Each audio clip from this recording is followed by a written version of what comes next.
welcome to the meeting of the Mayor and the Board of Trustees of the Village of Flossmoor.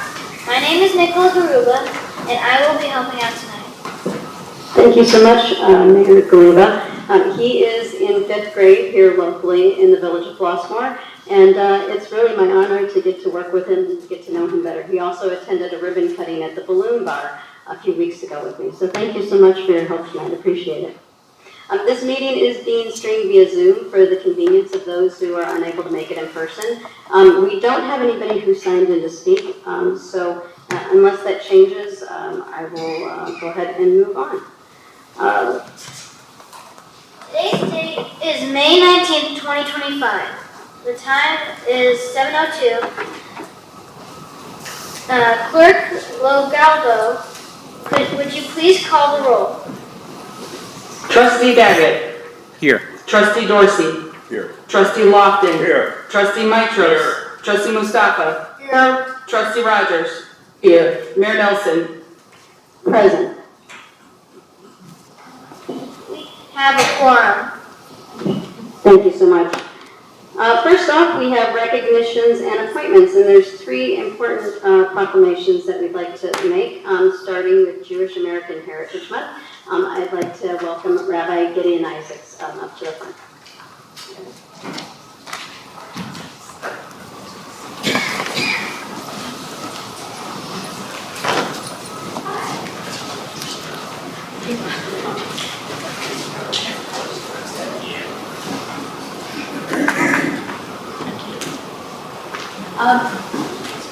Your congregation or your parish Congregation. it's in Indiana. It's right across the border. However, there was a consolidation, and a lot of Flossmoor residents, Jewish residents, go to your congregation also. So it's yourself included. And Gideon, he lives here in the Village of Flossmoor. He and his family live here in the Village of Flossmoor, and he's going first tonight because he's got a student who is getting an award tonight up at HF High School. So thanks for all Otherwise they would all be here. Thank you for all you do for our community and for our residents. So really appreciate that. And I don't know if there's anybody else. I don't see anybody else from the congregation here, so we'll go ahead and start. Whereas for nearly 370 years, the Jewish population has profoundly contributed to America's history, society, and culture.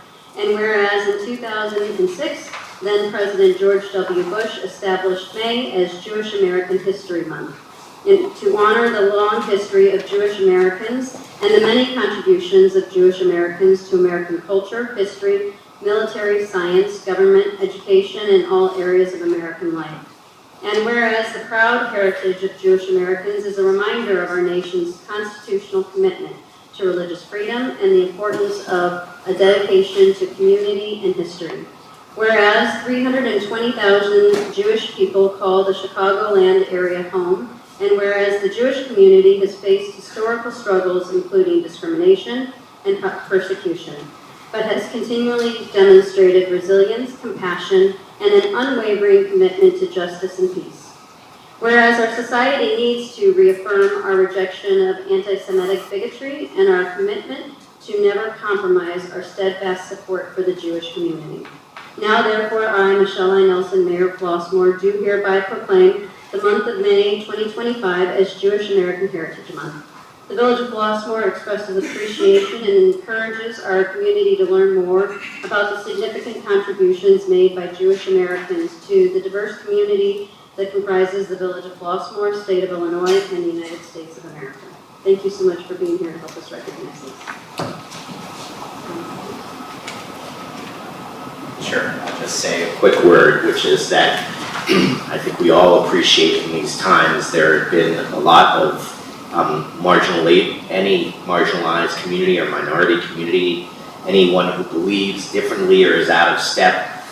These are difficult times for us all, some certainly much more than others, but as Jews, we have experienced this kind of hatred firsthand and know the first rumblings of it. When we see it, we really appreciate how we are so welcome and at home in Flossmoor and part of the tapestry of a diverse community, showing a great deal of mutual respect, interest, concern and care for each other. So it means a great deal to receive this from such a place as Flossmoor, knowing that you put your money where your mouth is and the values are really front and center. So we appreciate that. Thank you, Rabbi.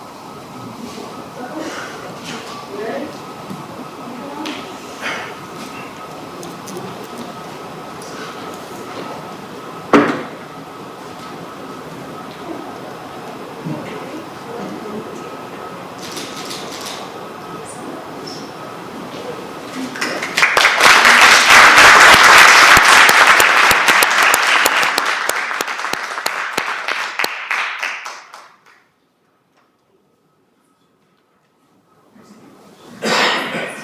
Next, if I could get Dr. Ward to come forward, and then also Chief Carlos Stell and Chief Bob Kopek. The next proclamation is for Mental Health Awareness Month.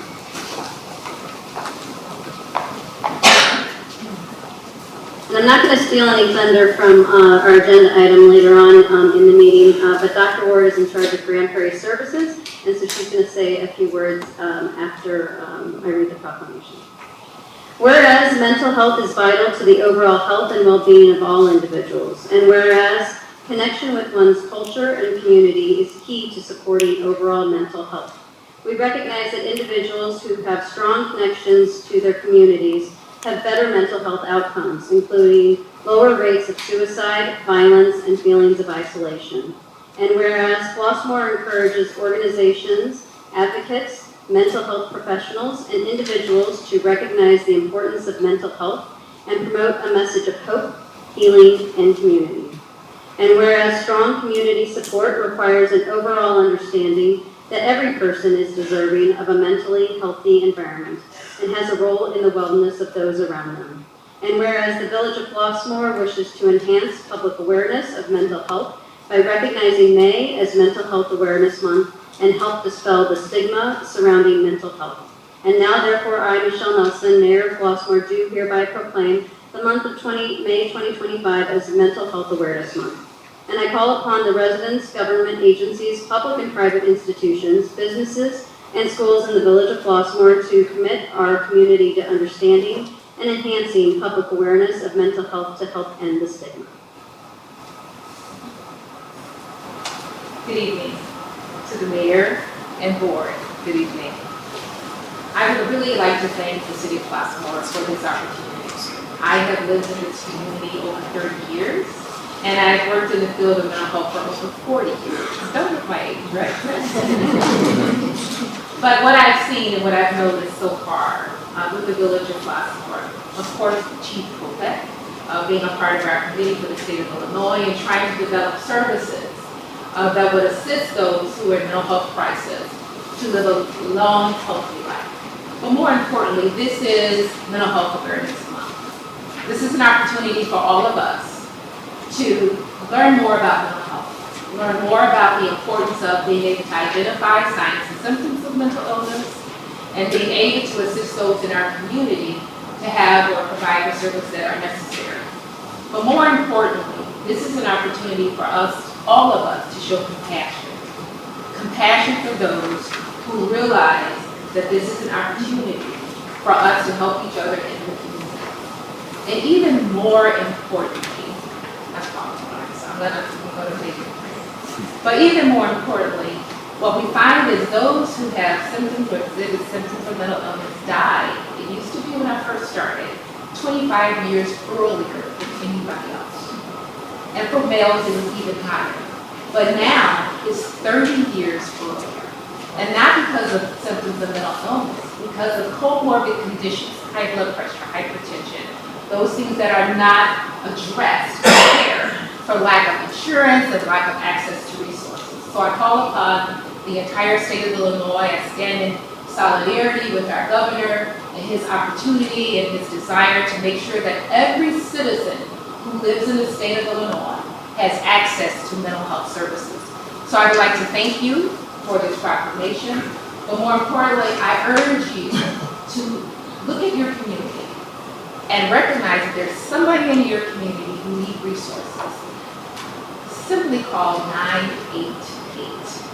And when you call 988, no matter what time of day, if you're in Walmart and you recognize someone in Walmart who's exhibiting symptoms of mental illness, there are some folks right back there, and there are other organizations throughout this community and throughout the state of Illinois who will address those issues anywhere, anytime, and any place. 988. Thank you for your time. Thank you.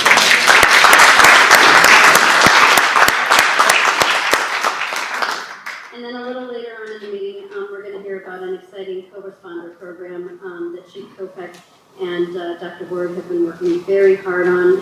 It's groundbreaking, and it's something that other communities throughout Illinois are going to be looking to us as an example. So very exciting.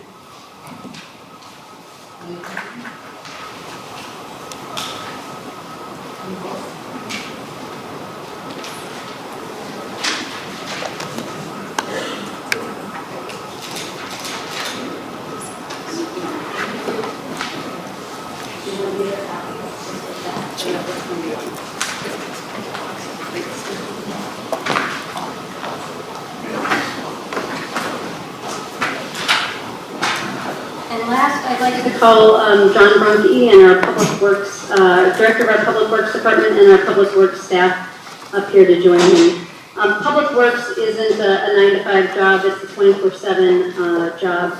And we have some of the best here working with us. Dawn is often the first person in the village that people get to meet. She gets all the fun calls. And then just on Friday night, as you notice, we're doing a little bit of sidewalk replacement.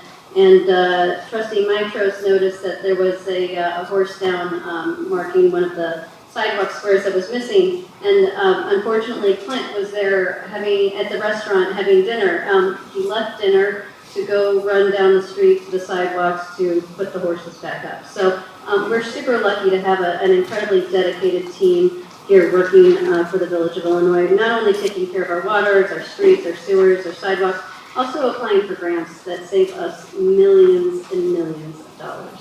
So we're very, very lucky to have you. Thank you.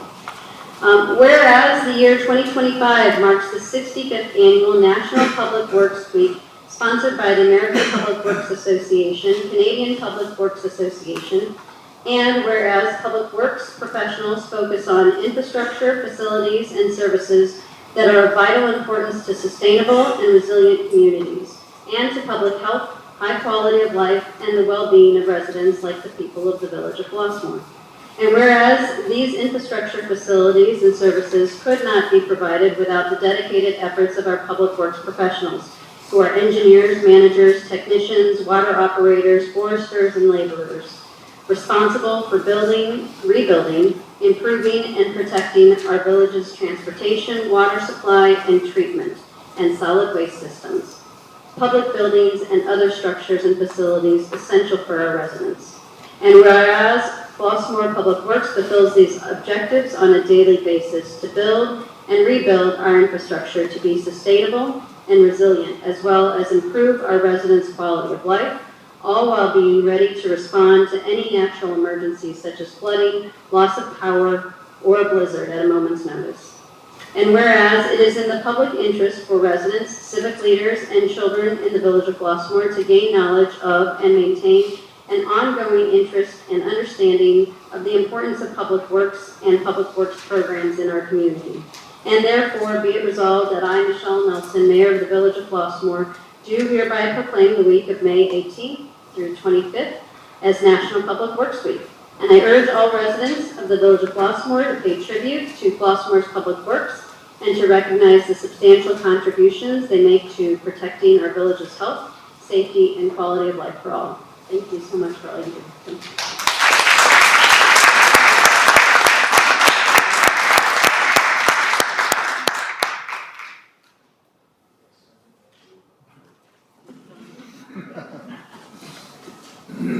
We all have God's really short.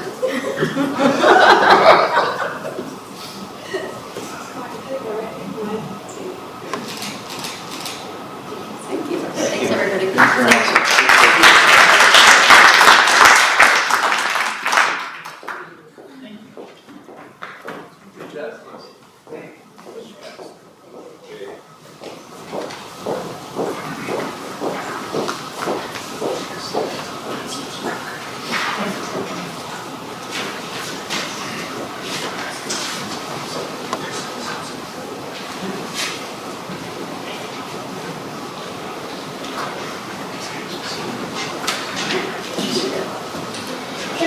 motion to appoint Charlotte Smith and Belgie Faulkner to the Community Relations Committee.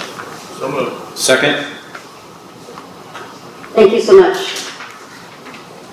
Now we'll take questions from the trustees. Trustee Daggett. Thank you. I was very excited to see both of these names for these positions.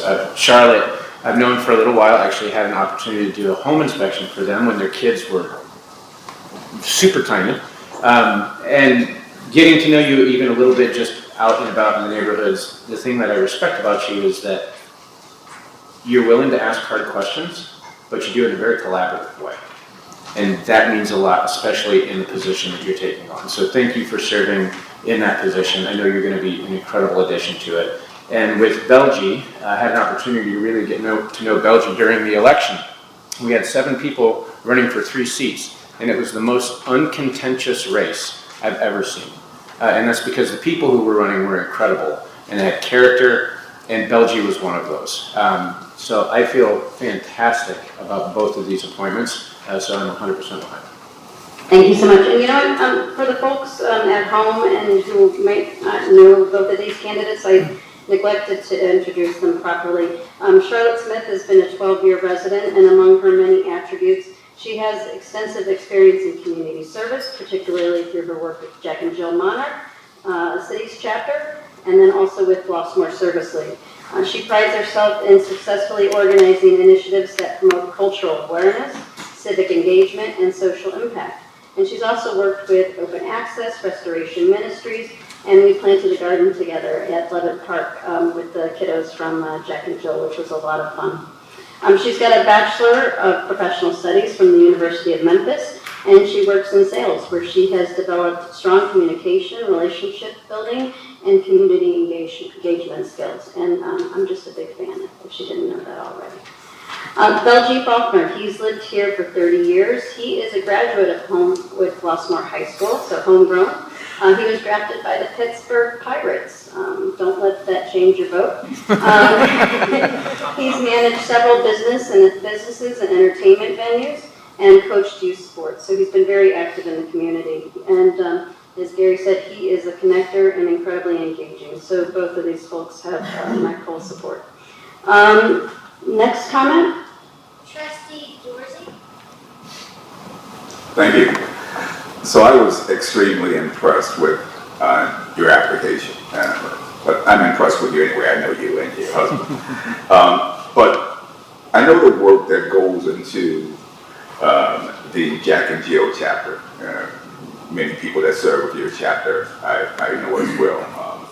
So I know the amount of effort that is put into that level of work. Also, the experience that you have I think is going to be really vital, and it's going to help the Community Relations Commission continue the great work that they do. But I think sometimes a fresh voice and new perspectives will make something that's even great better. And that's what I look forward to with you making this CRC that is already great better. So definitely you have my full support. Belgie Faulkner again, it was amazing during, as Trustee Dagger said, it was amazing during the campaign. Was the first time I met Belgie. And what we discovered was that we've known some of the same people for 20, 30 years of our lives. And some of the people that Belgie even went to HF High School with would come and tell me that he was a protector, that he took care of us. And I think that's one of the things that really makes me feel great about his application to the board. I'm certain he'll protect and take care of the village.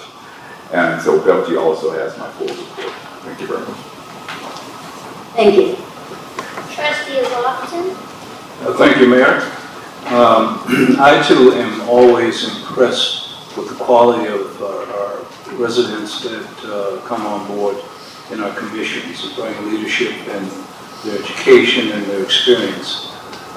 Charlotte, I'm from a legacy family of Jack and Jill, so I understand what you mean to that organization and the kind of young people that we produce in it. So thank you for that, and thank you for coming on board on this commission. And I agree with my esteemed colleagues that Belgie is one of those individuals that is a true leader and a protector, as you said, but he's got a good head on his shoulders, a lot of experience, and a lot of Flossmoor experience, which I think will benefit the commission as well. So I too support both of you. Congratulations and thank you.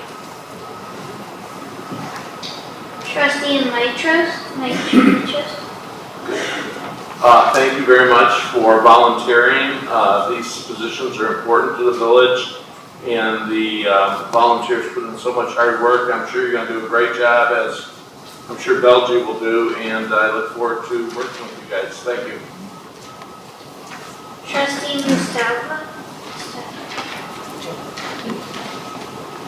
Thank you, Charlotte. It seems like people who have absolutely nothing to do step up and volunteer for commissions, right?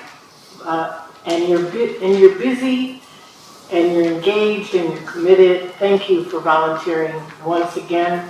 I was looking through you have 4 areas that you highlight of experience, and community engagement, relationship building, come out loud and clear. And having been a commissioner on the CRC myself, those skills will come in handy when you least expect it. Just because you're a commissioner, you'll be out and about and someone will recognize you and you may not recognize them, and you have the skills to have those good conversations and to bring the community together. Thank you. And I've just been looking, I don't see Belgie, but thank you, Belgie, for stepping up. You have a strong commitment to Flossmoor. You talked about that continually during the campaign, and I think you'll also do a good job. Thank you to both applicants. Trustee Rogers. Thank you. I'll just echo what everybody else said. I'm familiar with all the organizations that you work with, especially Restoration Ministries and American Red Cross. I've done a lot of things with them in the past, and so to work with those organizations, I know you're community oriented because they are all about community orientation. My boys even participated in their boxing club, so. And I just want to say, I fully support your application as well as Belgie's. I got a chance to know Belgie on a more personal note when we were campaigning, and he's a really good person in Baltimore, so I was glad to see his application come in as well. I think both of you will support us well. So, welcome. Thank you so much. If there are no other comments or questions? Clerk Logalbo, would you please call the roll? Trustee Daggett. Yes. Trustee Dorsey. Yes. Trustee Lofton. Yes. Trustee Mitros. Yes. Trustee Mustafa. Yes. Trustee Rogers. Yes. Motion passes. Thank you so much. And at this time, we're going to say goodnight to Nicola. He has done an amazing job. Thank you so much for joining us. He does have school tomorrow. They don't have too many days left, but keep studying and working hard, okay? Thank you.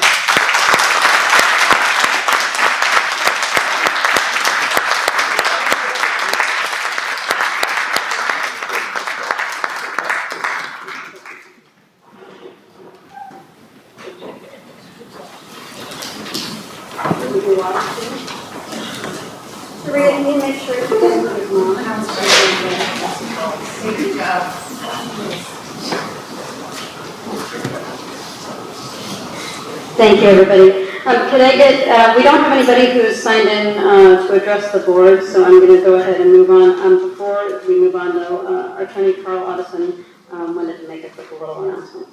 Yeah, I hate to do this board, but there's a good chance that I'm going to get a phone call, another board of trustees in closed session dealing with a labor and employment issue that I need to step out. They say their meeting might go till 10 o'clock, so if you were done earlier than that, I would appreciate it. So sorry for doing it, but unfortunately we've got multiple meetings going on tonight. Thank you. Thank you. Can I get a motion to approve the consent agenda? So moved. Second. Is there anything anybody would like to hold off? Seeing none, Clerk Logalbo, would you please call the roll? Trustee Dorsey. Yes. Trustee Lofton. Yes. Trustee Mitros. Yes. Trustee Mustafa. Yes. Trustee Rogers. Trustee Daggett. Yes. Motion passes. Thank you. I don't have any specific updates from our commissions, but just wanted to point out, Green Commission, I mean, I guess it should be noted that they're expected that this would be the busy season for them, but they planted potatoes at the HF Community Garden that's on the south end of the south building at HF High School over by the baseball or the softball fields. They planted some potatoes in there with the varsity girls soccer team. So great collaborative efforts happening throughout the village, and thank you to our Green Commission for all their work this spring. Action items. Can I get a motion to approve the revised concept plan for Flossmoor Park Center, 2611 through 2633 Flossmoor Road? So moved. Second. Thank you so much. Presenting, I have Village Manager Bridget Wachtel. Thank you. Good evening. I'm pinch hitting tonight here. On March 20th and April 17th, 2025, the Planning Commission reviewed a concept plan for Flossmoor Town Center, a proposed 13-unit townhome development and cafe at 2611 through 2633 Flossmoor Road. This follows a redevelopment agreement that the Village Board entered into in December 2024 with the developers. The developers have appeared before the Plan Commission twice now with a conceptual plan. In March, members of the Commission and staff provided feedback and recommendations to the developer on various topics, including site layout, parking, density, utilities, and other site and structure considerations. BG Park Center LLC, the developer, revised the original concept plan based on this feedback. They were very receptive and returned to the Plan Commission in April. The revised plan included reorientation of the townhomes on the west side to align with the east townhomes in an east-west direction, while reducing the number of units from 13 to 12, moving the townhomes slightly south of the alley, providing a wider green or park space on the east side to accommodate an adequate utility easement for a village's sanitary sewer relocation, and a reconfiguration of the parking and pocket park. During the April meeting, there was some additional feedback that the Commission provided.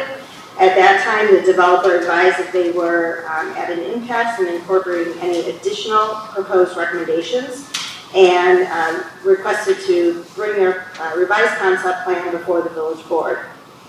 3 of the 4 members of the Plan Commission, while concurring that there are still some issues that would need to be addressed as the plan moved forward, recommended that the concept plan should proceed to preliminary and final planning if the Board of Trustees are in agreement.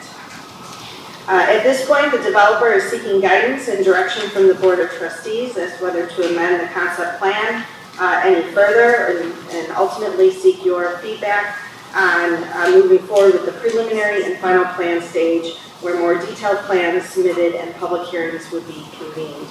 Included in the packet is the original concept plan, the revised concept and site plan. Correspondence from Commissioner Mathewson, who chaired both of those Plan Commission meetings and is in attendance here this evening, as well as correspondence from Commissioner Mathis. With that, I'll conclude my presentation. We do have the developer in attendance tonight if you would like to hear from him, and I'll turn the floor back over to Mayor Nelson. Thank you so much for the summary. I appreciate that. We have Byron Gregory and Jean Steinmark here. Thank you so much for being here to answer any questions. Go ahead, yeah. I don't know. I mean, you might have to take a quick walk back. I don't know. Could I? I'll start with, do you want to say anything before we start? Just a few brief comments. Sure. First of all, I should open by saying the lurid media once again has only fed us what they want us to know. No one said the fact that the Pope's mother was a Cub fan. And that's very important, I think. We're at a position now where we're very happy with the plan. Our investors would like us to move on. We have a regular meeting established with the proposed restaurant group. We did submit to you our letter of intent with them. And we actually have a meeting that follows this meeting tomorrow morning every week. So now So we fully expect that group is going ahead. I'm not sure if the mayor has, or the village president has passed around their brochure. Trustee Dorsey, that was right there, if you could pass it along if you've already seen it. Did Trustee Daggett see it? It'll come back around. Okay. They'd rather that not be floating around out there, although I understand it's a public document at this point. The only other thing I've got to say is that we've come to a position here where we were expecting preliminary approval from the board this evening. This seems to indicate that you're going to give us some guidance or something. So will we be able to move forward one way or the other this evening? Yes, move forward in starting the whole plan process. And say again, please? Start moving forward, starting with the planned unit development process. So this would be the green light for this plan. If the board approves, this would be the green light for this plan so that you can start sinking in time and dollars into making it work. Great. And there might be tweaks along the way that you'll be asked to make, but yeah, it would be approval for the overall concept is what we're seeking tonight. Terrific. Thank you. Thank you. I'll start with questions from Trustee Dorsey. So admittedly, this is outside of my realm of expertise. I have looked at some of the questions, and I'd like to hear those who have questions and consider the pros and cons of those. I do appreciate the time that has gone into investing to getting to this point and understand wanting to get to that next step. But with this not being something that's, because I had questions as simple as, is 10 feet of space between the existing building and the next building, is that something that is either within, I'm certain it's within code, but aesthetically, how does that look? How does 10 feet look, right, for what we're doing? And then there was other questions as simple as, does that become, because you got a building there, another building next to it, is that a potential safety issue or concern? But as far as the concept of the restaurant and the concept of the townhomes, I think that in itself is something that would be an attractive opening to Flossmoor. But I will leave it to other of my colleagues who have expertise in the architectural design and the questions of the possibilities. Can another unit be removed and replaced with, well, I won't steal their thunder, but there are some questions here that I'd like to hear and consider the pros and cons to those. Okay. Can I address that? Sure. Sure. And this is not the final say, but actually it's not 10 feet. It's actually 12 feet. Okay. But this is just a conceptual plan that we're going to plan development. We'll get closer. We've been engaged in a collaborative posture with the village, with the planning committee, and we'll continue to do that. We just need a kind of a green light to develop our architectural design, what they call design development. There's some things that are not on here that we know, should be on. We'd like landscaping between the residential and the commercial piece, the restaurant, but that comes in a little more design. We've explored some areas of possibly adding another couple feet, but remember this is an urban concept that's coming in the walkable, transit-driven Flossmoor area, and that's what we want to attract. If you took this to the city, it's units on top of units. That's right at the subway, at the L. So we're not that bad. We're trying to get that balance, and we'll continue to try to find that balance. The right balance aesthetically. Those two units, ironically, we've got a buyer for one unit, a potential buyer for the one on the end, the large one. Yeah, so maybe we'll put a mural on the side of the restaurant. A blue sky mural or something, So what they've done in downtown Homewood, right? So we're open for things to make it good for us. We're all residents in the community, so Thank you. okay. Thank you, Trustee Lawson. I do have a degree in architectural engineering. don't be confused by that, I haven't drawn a straight line in 40 years. That's another issue. When I see plans like this, I'm intrigued, and I know you were, when you looked at the space that you had, how can we put our thought into this space? So, going back to the original design, where you had the 5 units facing east. Kind of a courtyard. Yeah. I want to go back to that. I realize that there's been a lot of concern about the tightness of the whole plan.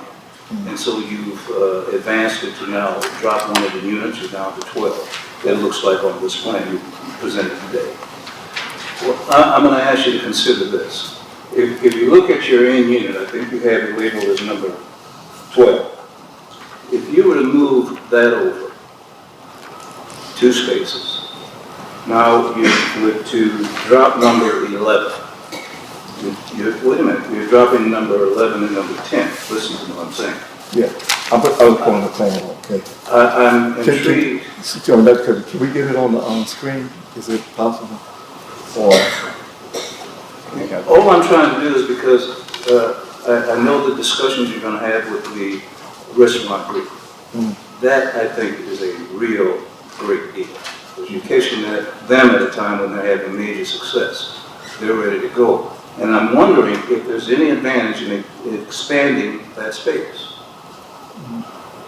If there's something that can be done, well, here's an idea. If you were to look at the space that you would move number 12 into number 10's position, and you're eliminating number 11, you now have that space all the way to the back where the alley comes in. You could expand the restaurant, maybe change the configuration to a rectangle. Expand that. Now you've given them more space. They have 2,000 square feet on your plan right now. Right. Give them 2,500 with that case right there. Would you be opposed, or had you thought about having 2 condominiums on top of the restaurant? Yes, sir, we would be opposed to that. We'd be opposed, yeah. Okay, say no more. Yeah. But in the meantime now, you still have the space that you've given up, you're down to 11. We're actually in those discussions with them right now, and so I think a point that Byron, and by the way, thank you, that was well put. Byron, what he said to the board was, it's so hard to move we call it designing on one leg. You're standing here and you're trying to do the camel designed by a guy who feels an elephant or something. We're working with them, with the restaurant people, and we're working with our realtor with regard to the sales of the townhomes. And every time we have a meeting here, we get more and more calls about those townhomes. We're pretty happy with the plan, and our investors are, so I'm afraid you're going to have a hard time moving us. Well, my time's up now. I'm all for it. I appreciate it. I do appreciate it, yes. Good. I think it's a sellable product now, a marketable product the way it is. No plan is perfect, there's always been pros and cons, but I think we've come a long way. And now, I like the courtyard at first, now I'm kind of like in a straight line, because as you come out Flossmoor Road, you see a beautiful line of townhouses. Thank you, Trustee Matros. I like that idea, George, but I reviewed from Chairman or Acting Chair Mathewson and Matheson's. It's kind of hard to say both of those. And it is hard because it's kind of a movable feast, and people are saying, do this, do that. I like the plan. I think it's a nice plan. I too have a problem like Kevin does with that 10 or 12 feet.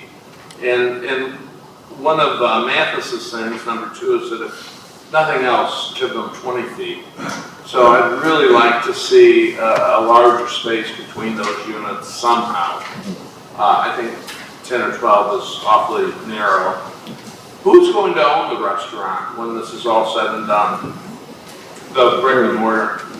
Well, the restaurant operator will. We're exploring some different ideas. One was a lease, land lease. Okay. Others just outright ownership. So to be determined.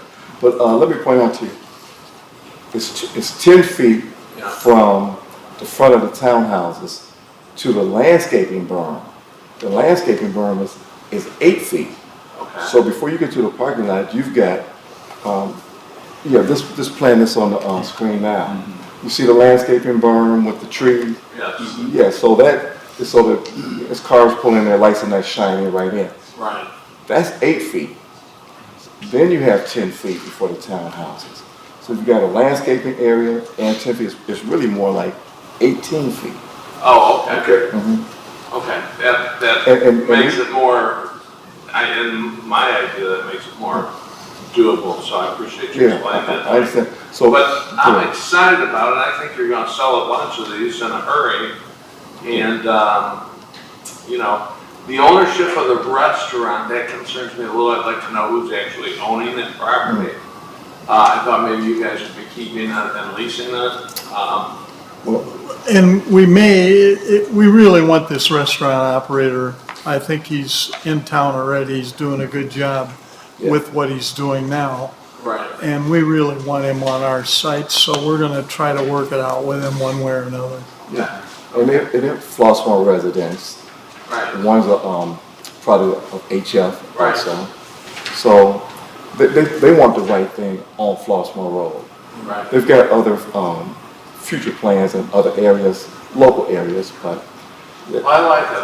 I'm appreciative that you're doing it, and I wish you all the luck in the world, and I'm in favor of it. Yeah. So Keep that in mind, though. Any distance you can get there, I'd appreciate it. Okay. Byron keeps talking about buying one of these units for himself and his wife, and I said, get in line. Well, that'd be a great plan. Yeah. Don't use that product of HF so freely. I'm a product of HF. It may not be such a great plan. Look how you turned out. Yeah. Good luck. Turned out okay, man. Looking forward to the shovel on the ground. Thank you. Trustee Mustafa. Thanks for coming back. Thanks for your sense of humor too, it helps a lot.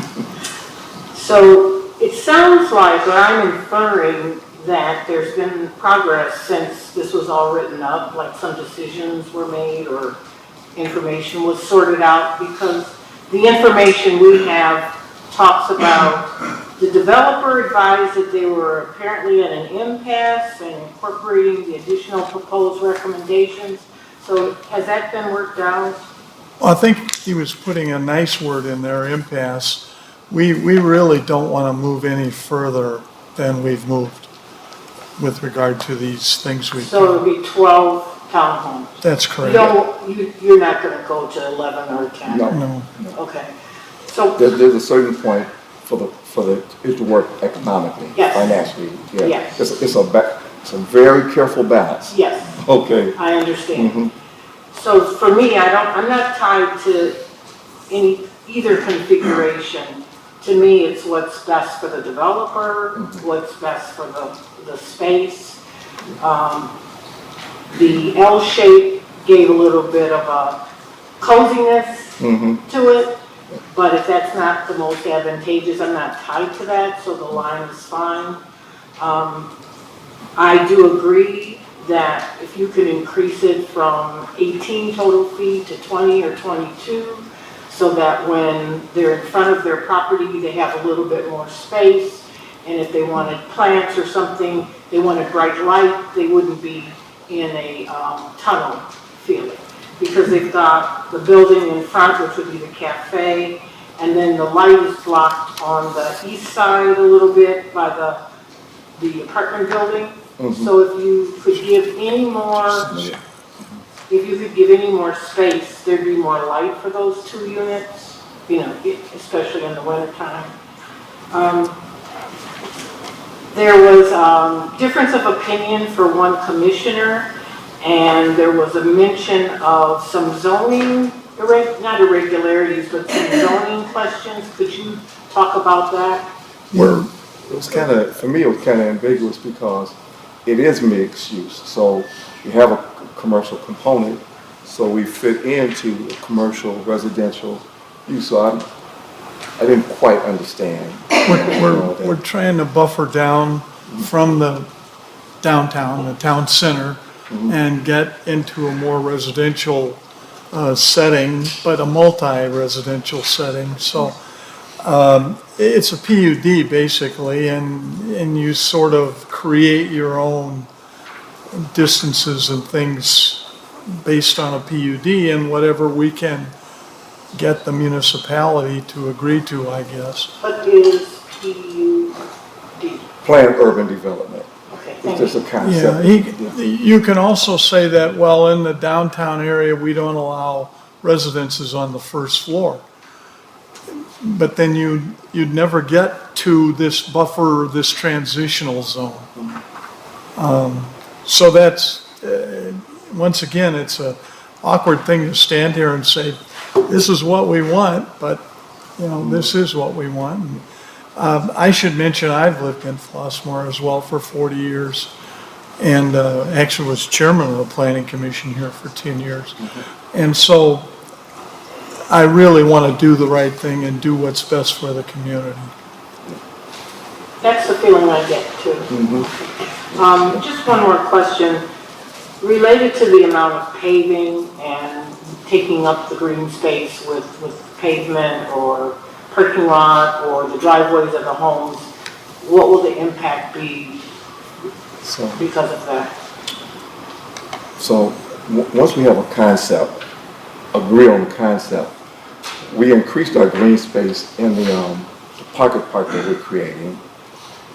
We discussed the pros and cons of permeable pavers, but I can't settle on it now yet until I can't move forward financially with my architect, my engineer.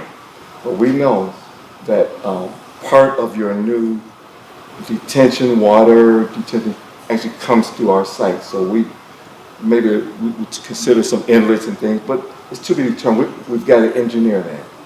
Yeah, the actual MWRD requirements, this site is so small, you don't realize it's less than an acre. It's about 3/4 of an acre, I think 35,000 square feet, 32.5. It doesn't even require detention, it requires a controlled outlet. That is to say, we can only let the water pass out at a certain speed. So that will be what we'll be working with your engineers on. In case, so everyone will understand, even in the audience, but that means we'll store water underground in this particular size tank.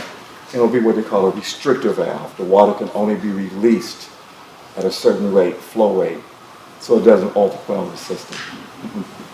Okay. Thank you. Those are all my questions. I appreciate it. Thank you. Good questions.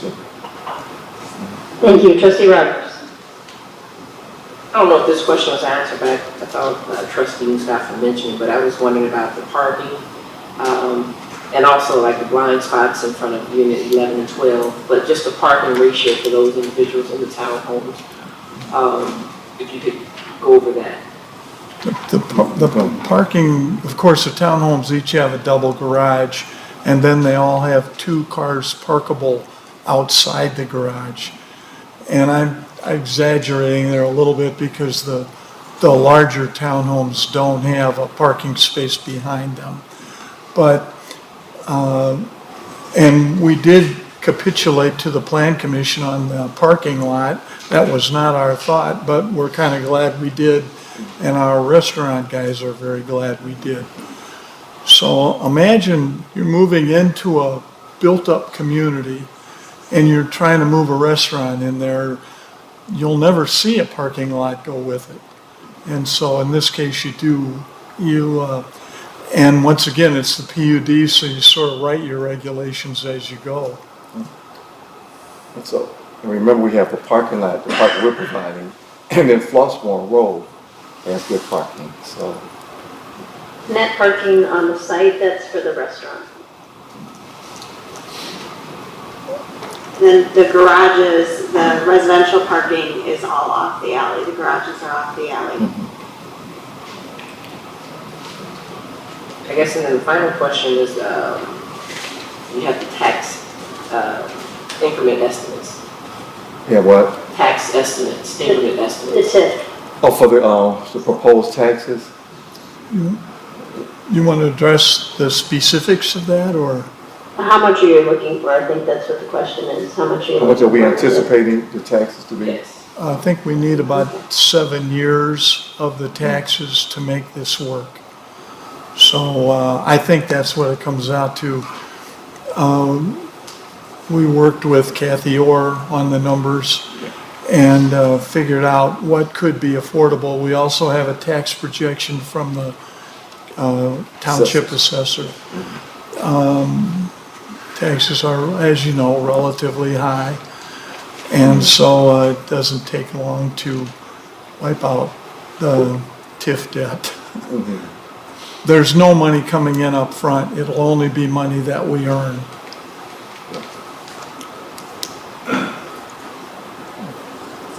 Good, okay. Trustee Rogers, you mentioned visibility on 12 and 11. Did you get an answer for that? No, I don't think visibility for 12 and 11, that was still a concern of mine. Could I just stop you for a minute, because it's kind of a misnomer, Joe. We started with 15 units. Yeah. And in this ebb and flow back and forth, we've ended up at 12. But everybody keeps saying, well, you gave up a unit. Actually, we wanted to do more units on the site by turning that L shape, but I really think the Plan Commission's idea to do the parking straight across was a pretty good idea. Now, on with the restaurant, some things are still going to be, you have to work some things out. But those unit owners, well, what you don't see on this plan is you're going to see a line of landscaping behind the building. This just hasn't shown up yet. We haven't incorporated in the plan. No, at the back of the restaurant. Okay, separate between the restaurant and those 2 units. Now remember, we're trying to bring an urban feel, and some people that are used, we envision, it's hard for us to know we have a target demographic, but we don't know who's going to buy, if it's going to be downsized, Flossmoor residents or local residents, or if it's going to be young people coming back from the city, coming back from the north side, that want to raise a family in our community in Flossmoor, maybe coming back home. For that demographic, 12 feet is great space. They're all on top of each other. They're looking at alleys, you know. And, you know, I know, you know, because I work on some of those units down there, and you know, I'm a contractor. Grandkids live downtown, and what they look at, or right next to 5 feet away at the next building with no visual at all. So I think it's not as important, and it could be it's just those 2 units. Now on our L-shaped configuration, it was 1, 2, 3, 4, 4.5 units had obstructed limited view, because some were looking into the other. That was another benefit of straightening it out. If you look at the plan with the L shape, those units, I haven't counted them like you're counting them, but that would have been 1, 2, 3, 4, 5, would have been looking into 6. So that was the benefit of straightening it out. So overall, I think we've done our best, but it's going to be on us if they sell or not, and who buys it. One of the first things Byron brought up was, and also the village president, we'd have to try to find a way to put a deck on each of these units, probably a second floor deck, so that the ladies have some place to put their potted plants, or the couples have some place to put their potted plants and things like that. Sorry, I'll catch hell for that one. Or a vegetable garden. Okay. Yeah. Anything else, Trustee Rogers? Trustee David? Thank you for coming in again. I know you've got 6 people here you have to convince, and then you've got people over at that, and over here, and investors. Everything we hear it actually helps us. Yeah. To decide, and hopefully we're answering them. You know, yeah. you see our spirit. The spirit no, absolutely, and I appreciate it. So I appreciate the answer on because one of my questions was, are you going to put balconies on the back sides? And then is there a plan for balconies on the larger units? You don't really have a ton of space. So we're looking at that because from the front we're trying to have not just a flat roof. Right. So we looked at rooftop decks. we could put a balcony off of a bedroom, but ideally you want it off of a kitchen or a family room, so. Yeah. That's part of design development. Sure, okay. But that's in your It's on brains, mine, you guys yeah. are looking at, okay, cool. The property line for the cafe, is that fairly in line with kind of what the Civic Center is on the sidewalk? You have the same amount of space? So if you were walking, if you walk down Sterling and you've got the Civic Center right there, the sidewalk Yes, size, sir. it would be the I see what same. you're saying, yeah. So that's pretty The setback consistent. is the The same. county property line won't change. You're just building right up to it similarly Yeah. as, there may be a foot that's still yours and then the Right. rest is, Right. okay, cool. Correct. So my understanding is that the bigger concern about the discussion of the 10, 12 feet, it's 12 feet, is on those number 11 and 12. That's where the big issue is. So my question is, and I know that there's certain size requirements that are going to be needed for the restaurant, even as far as depth and width. Is there any way to take 5 feet off the back of that and put that on the west side of that building to make it maybe 35 deep by 55? There could be, but we've been asked by the municipality, and by the way, this is a good idea, because you guys are putting a major sewer line through the park there. Yeah. And so they'd like to have as much room as possible for the easement. So they've asked us not to expand those. In fact, they asked us to pull those units over. Right, so my question would be on the cafe space, taking 5 foot off the back of it where 11 and 12 is, and putting that on the west side of it So- and losing one parking spot. So I've already started exploring some things along the Okay. line. So if you look at, well, he doesn't have it. Yeah, I've got the one that you're talking about in front of Yeah, me. yeah. Yeah. So you see where that first handicap space is in, Yep. in handicap lane? Yep. I thought about bumping out the cafe just at that portion. Right. And you don't need a sidewalk there, okay? So you gain through, these are just ideas that come up as we develop. I just want to let you know how we're thinking. If I could get 3 or 4 feet there, and then come out into the cafe 3 or 4 feet, we're looking at that. Right now, for ourselves, we just had to show it as a box. Sure, understand. But if there's a way that we could push, say instead of being 40 feet, it could be 35 feet, Right. and make it up by, yeah. Yeah, So- it gives you that, I mean, it gets you to 17 feet, that's real close to that 20, I think it's more palatable. Yeah. And addresses that, one of those main concerns. So you'd have to know that we're endeavoring to do that.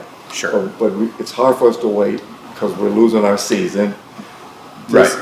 We just want you to know that's our plan. Is to, And personally, for me, in this seat, I wouldn't be asking you to wait if I had assurances that we're gonna do everything we can to try and figure that space out and get that extra 5 feet there. And I know you have to deal with a restaurant owner that may be coming in. Actually, that was one of the things we're going to talk about tomorrow, and I hate to say that because it sounds like I'm only saying it to appease you, but it's the truth. Sure. We're trying to get their shape down pat, so then we know when we meet with you all. Right. Yeah, and so if you had those conversations knowing that would be really helpful if that was accomplished, when you're having that conversation with them, they know that it would be helpful if that was accomplished for those kind of final approvals to say, all right, we addressed that one. Yeah. Because you guys have done a lot to address the concerns that were there.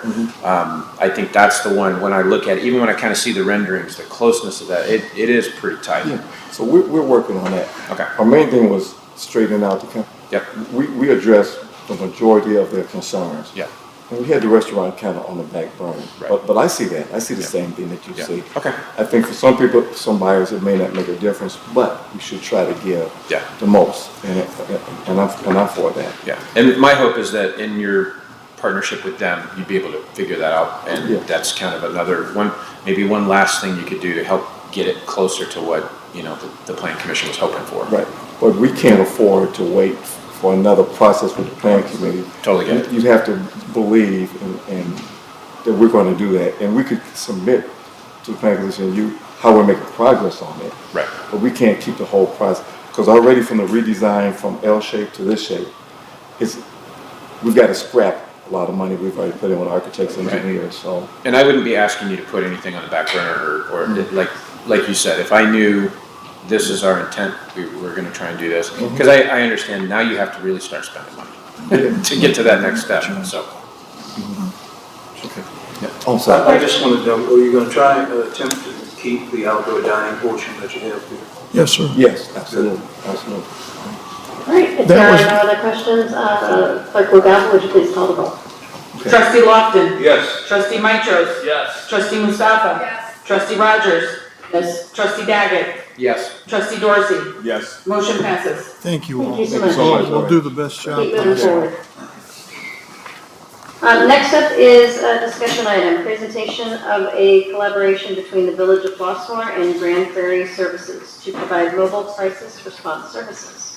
And presenting, I have Chief Bob Kopak. I see Chief Carl Estelle is going to be here with the assist. Thank you, Mayor. Thank you. Good evening, Board of Trustees. We're going to get a little help on this one because this is truly a team effort. This has been a lift that we've been really working towards for about 24 months now with Dr. Ward and Grand Prairie and the team. So I'm going to ask if they would actually please come up this way a little bit. So you're going to have to talk at some point, Dr. Ward.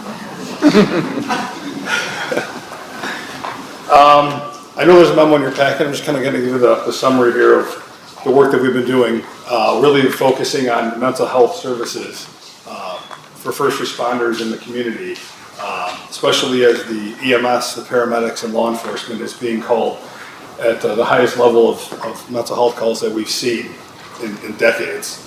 And with this came, I guess, some good thing called the CESA legislation.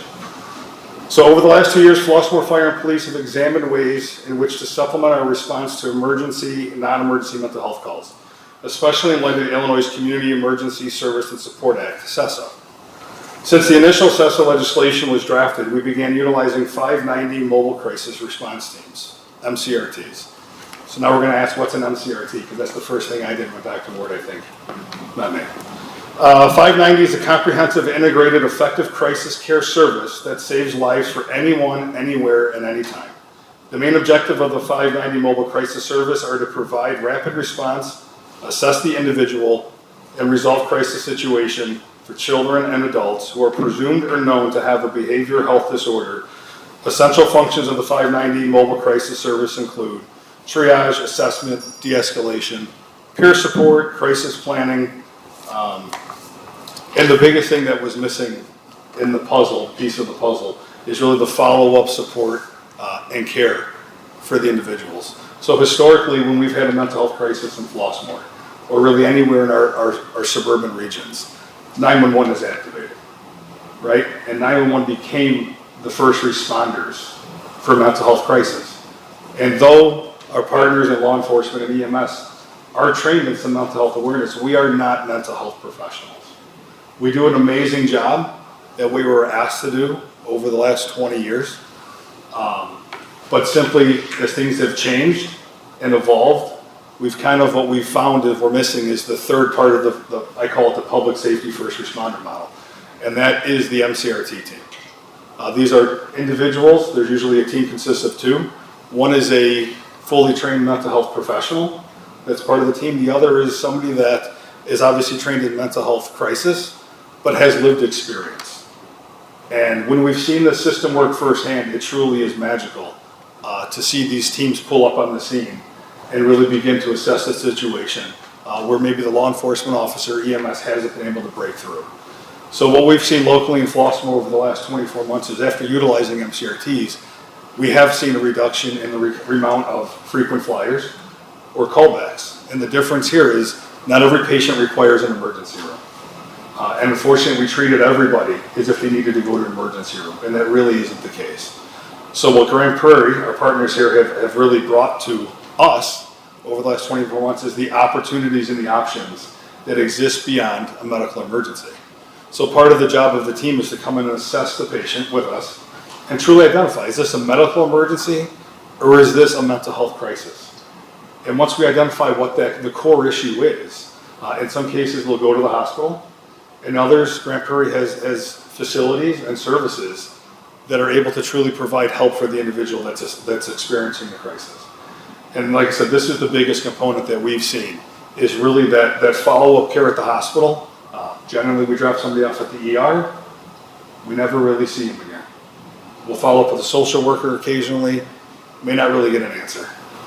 When the MCRT delivers a patient to the hospital with us, they're advocating for that patient and ensuring that patient's getting the care that they need, getting released, and then they're following up with the treatment, whether it's short-term or long-term, to truly establish long-term success.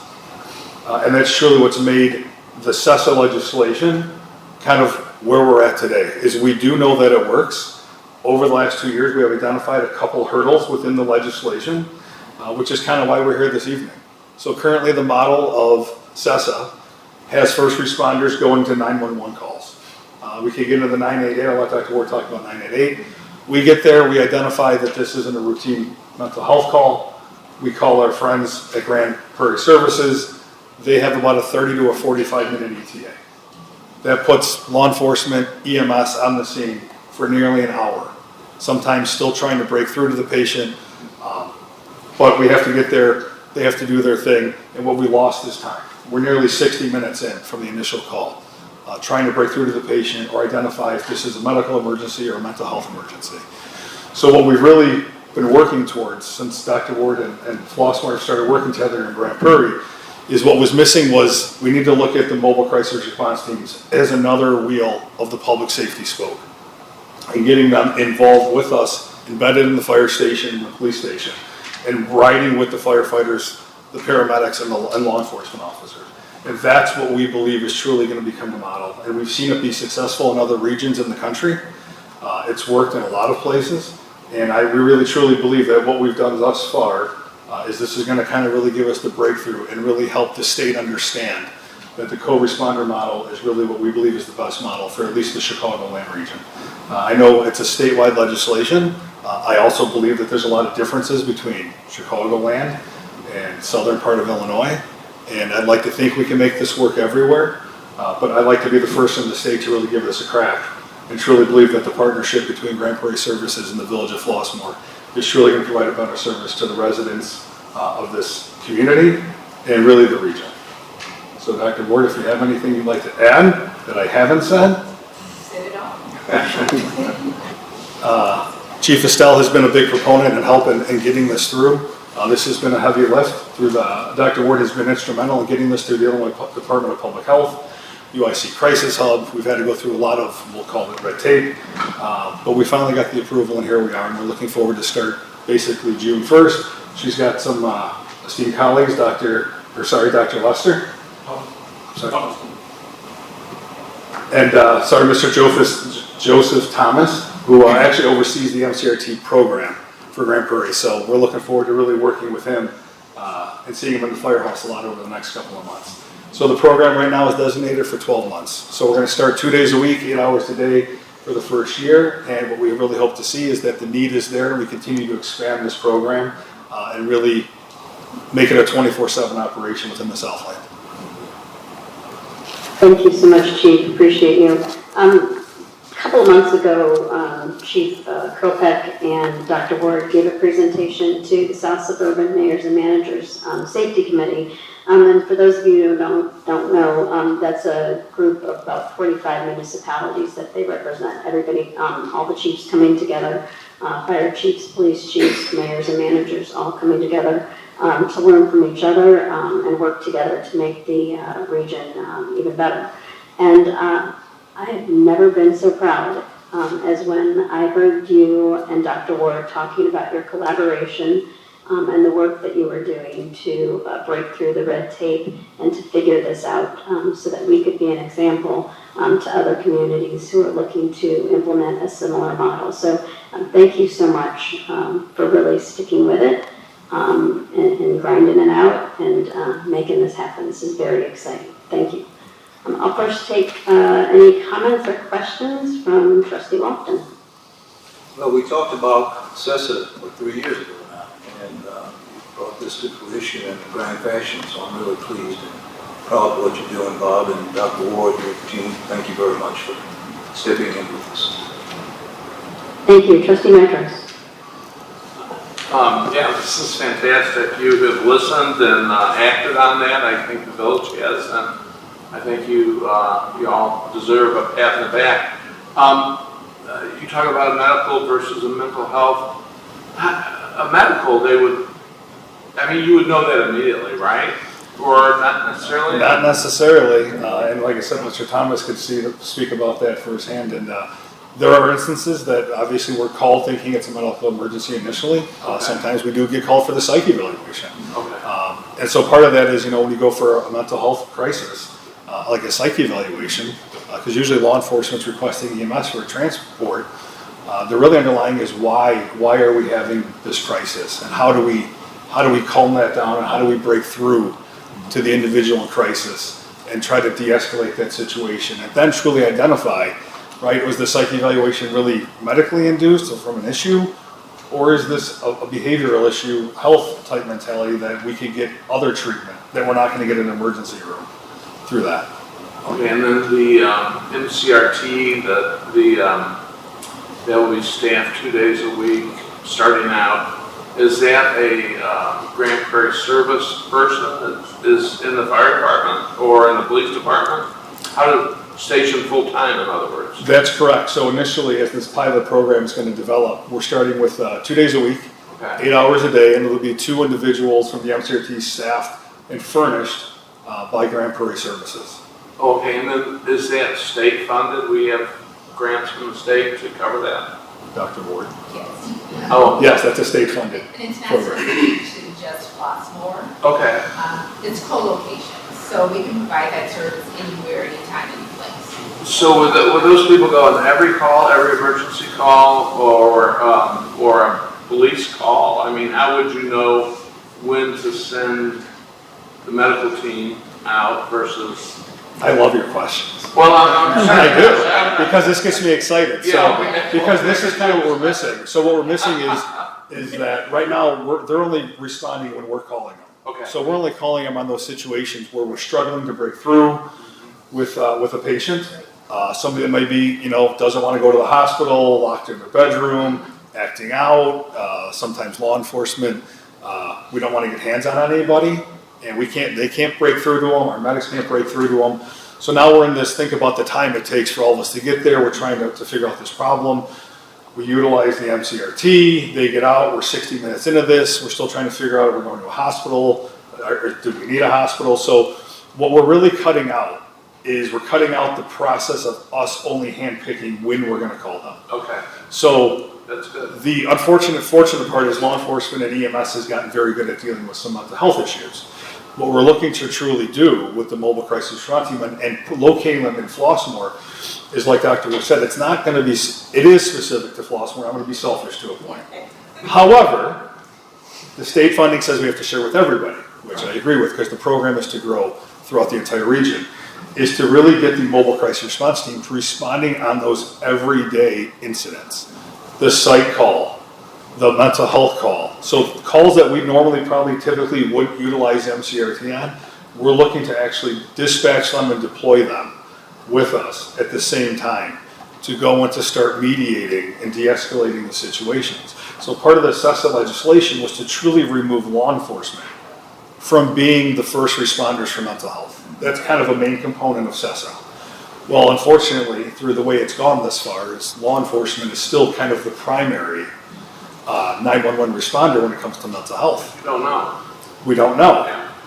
So now the fact that they're going to be within our station and with the use of our CAD system, we see all the calls coming in real time. So we know when everybody has a mental health call, a psych call, we see all these different type of mental health behavioral calls coming in real time. So in our world, what we're looking to do is to deploy the mobile crisis response team locally in Flossmoor on all of these calls. So you are in a collaborative effort kind of developing this program for the state, which is, I think, fantastic, and another pat on the back. So the MCRT professionals, because situations can accelerate and become dangerous, they will always be accompanied by a police officer or paramedics. You would never just send, for lack of a better term, a civilian in a volatile situation. I'm worried about them. I want them to be protected too. Absolutely. So when they're with us, they will always be accompanied by, I will tell you, Flossmoor Police or Fire. Okay. If it gets deeper into the CESA legislation, and Grand Prairie Services knows, when you get into 988, there's instances where 988 will dispatch a mobile crisis response team to a residence, and nobody within that community, as far as public safety, is actually aware of that. So there is some issues, I think, in the SESA legislation that we've discussed in some of our town hall meetings, that there are some safety concerns with the mobile crisis response teams, and I think we've talked about some things that the mobile crisis response teams have, but they could potentially they could be in town right now, in Village, responding to a 988 call that was forwarded to them for services, that unless they actually notify the police for assistance, they're on their own. Well, I don't want to take any more of your time, but I mean, it makes me really proud as a citizen to see us kind of being the spearhead of this opportunity, and also makes me proud as a citizen to know that we have responded and we have listened to our citizens, and we're looking forward to a better tomorrow with this program. So kudos to Grand Prairie and you guys. I think you're doing a great job. Thank you. Thank you. Chief Estelle, before we keep going, do you want to add anything? It's all yours, my friend. Thank you. Yes, I do want to add a few things. Good evening, Mayor, Board of Trustees. Just to make sure, and you're clear though, all calls for service that are dispatched through our dispatch system, law enforcement will arrive first. We have to still do an assessment just to make sure. So your team will not be side by side as we approach the door. We still have to do an assessment. Now, the evaluation is a whole different process, but we always have to do an assessment to make sure that call is what they say it is, it's what we think it is, before they're allowed to come in. So we will create like a staging area nearby so that they're not the first ones to arrive. They may be closer than us, but we'll make sure that they do not come into that location till we give the all clear. I just wanted to make sure you all were clear on that. And that's the legislation. Yeah. Thank you so much, Chief. Trustee Mustafa. Chief Estelle, that was my question, one of my questions, so thank you for that. So my question is two-pronged. It was the side that you talked about, Chief, where you do the assessment, but on the other side, if you have patients or residents that you're familiar with, and you know that they have a mental health situation, either in the home or for themselves, because it could be somebody living by themselves. Do you have a model where you train or coach people to give responses that help you identify more quickly what the situation is? Because you'll always get the person screaming, I need help, but there are better things that they could say so that you can identify what's going on. And that's where our CIT training comes in, and Chief Kopek, all of your team has been. So exactly. So everybody believe in the PD and fires goes to the CIT training, and what that really does is it gives us a baseline of dealing with people dealing with crisis, and again historically we've done pretty well managing some of these situations, and that's why we're kind of looking to the mobile crisis response team, because we actually utilized them a few times in town for some very difficult patients that we were not able to use those techniques and still get the outcome that we were looking for. And therefore, we really started to call it Grand Prairie Services and come out with the mobile crisis response team, who was really able to take it that next step further and really break through into some really tough instances. And it doesn't just take 5 minutes. I mean, there's instances Mr. Thomas has been on scene 45 minutes to an hour with people, just talking to them, de-escalating the situation. So, some of this there is no book, unfortunately, for how each one of these goes. And one thing that we have learned, though, is through consistency, compassion, and experience, it's truly making a difference. So what you're saying is really what I would expect, that it would take a long time, or could take a long time. So will you be compiling a list of residents where you have been there once or twice or 3 times? Not so much, kind of HIPAA, so we can't really create any lists. Okay. In your head. So we, when certain addresses go off, obviously, just like the law enforcement officers and the paramedics really know some of the residents within the community. And like I said, the plus side of this, trustee, has been when we've utilized the mobile crisis response teams, we're not really seeing the callbacks. And that's what's truly made me a really big believer in the process, is that we were getting a success. So in conclusion, thank you very much for your work on this, for your care, and thanks for coming to let us know how you've been developing this program, and I really appreciate all the work. Thank you, Trustee Rogers. I'm a data person, so I was gonna ask if you have any baseline data from when you first started the project. I know you're still in the pilot part, so do you have any baseline statistics of the number of calls that would fall into that category? And then the question I have for you, you probably know, is this like the first aid mental health training that they provide? Yeah, first aid mental health training is similar. Okay.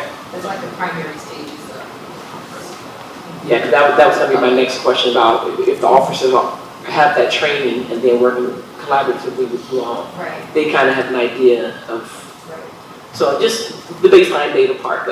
So I did not bring the data. I asked Dr. Worker pull up an email I sent her, but when we started this 2 years ago, I think I did, we looked at just econ dispatch, which is the 8 communities, and I believe law enforcement was called to over 2,000, 2,500 just mental health / psych calls.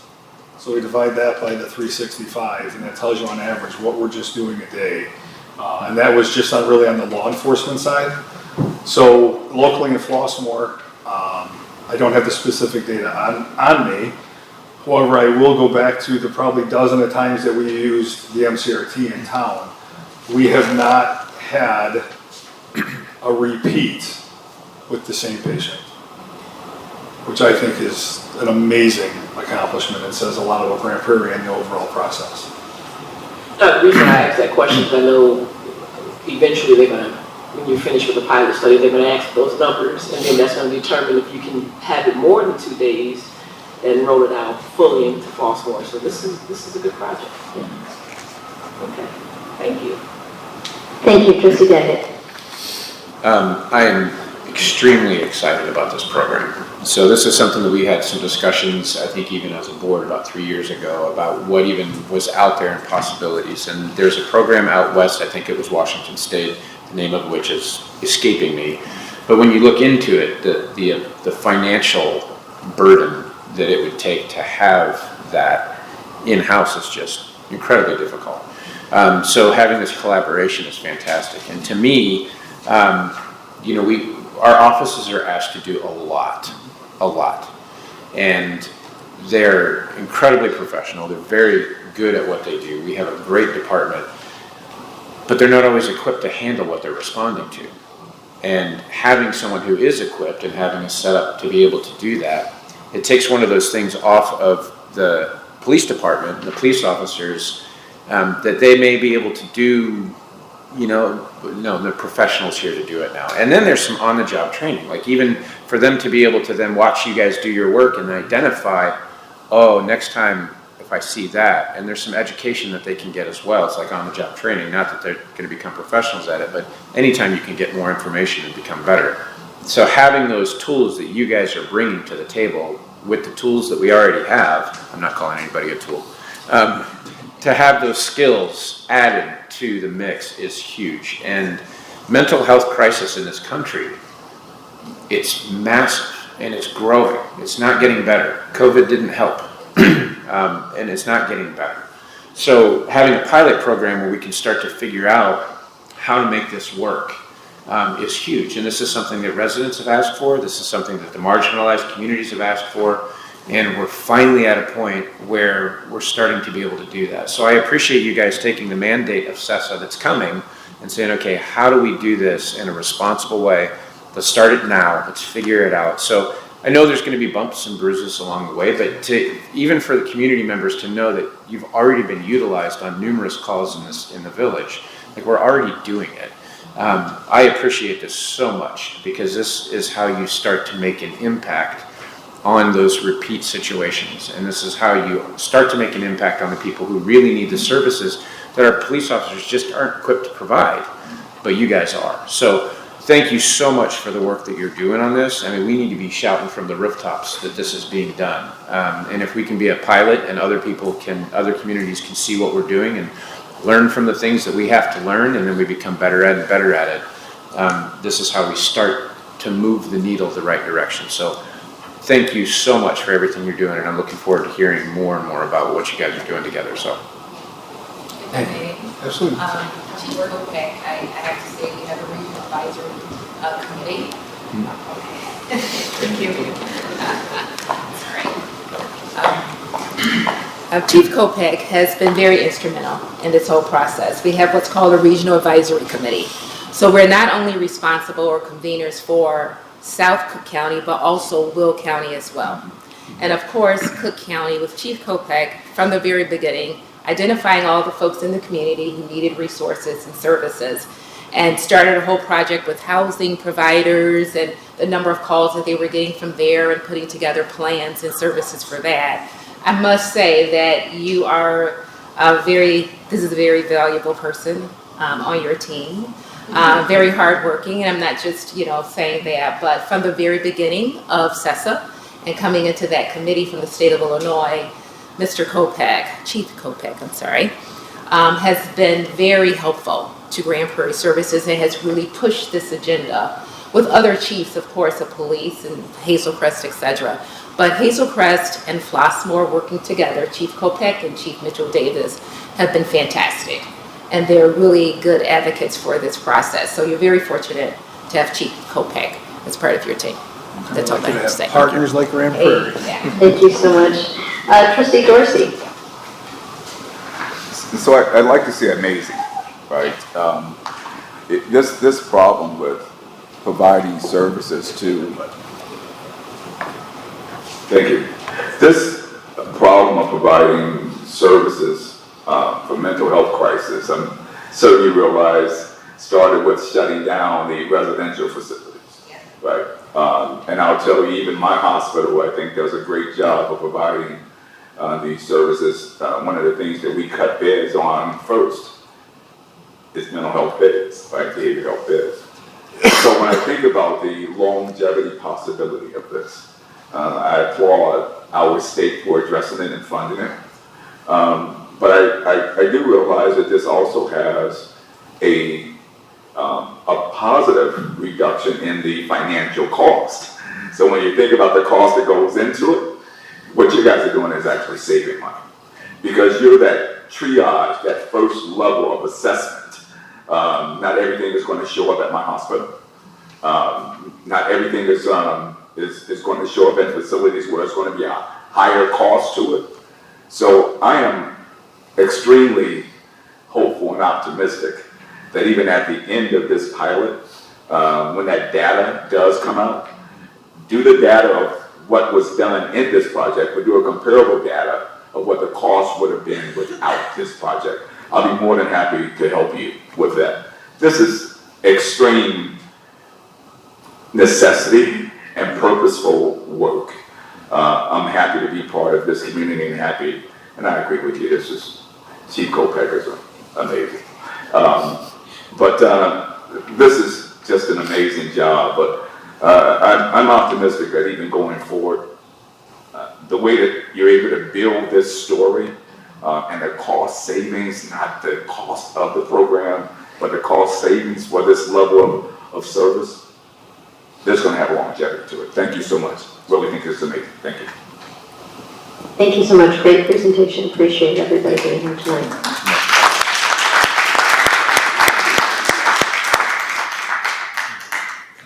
Next up, we have another discussion item, presentation of the strategic plan update. Presenting is Village Manager Wachtel. Thank you. Pulling up the presentation right now.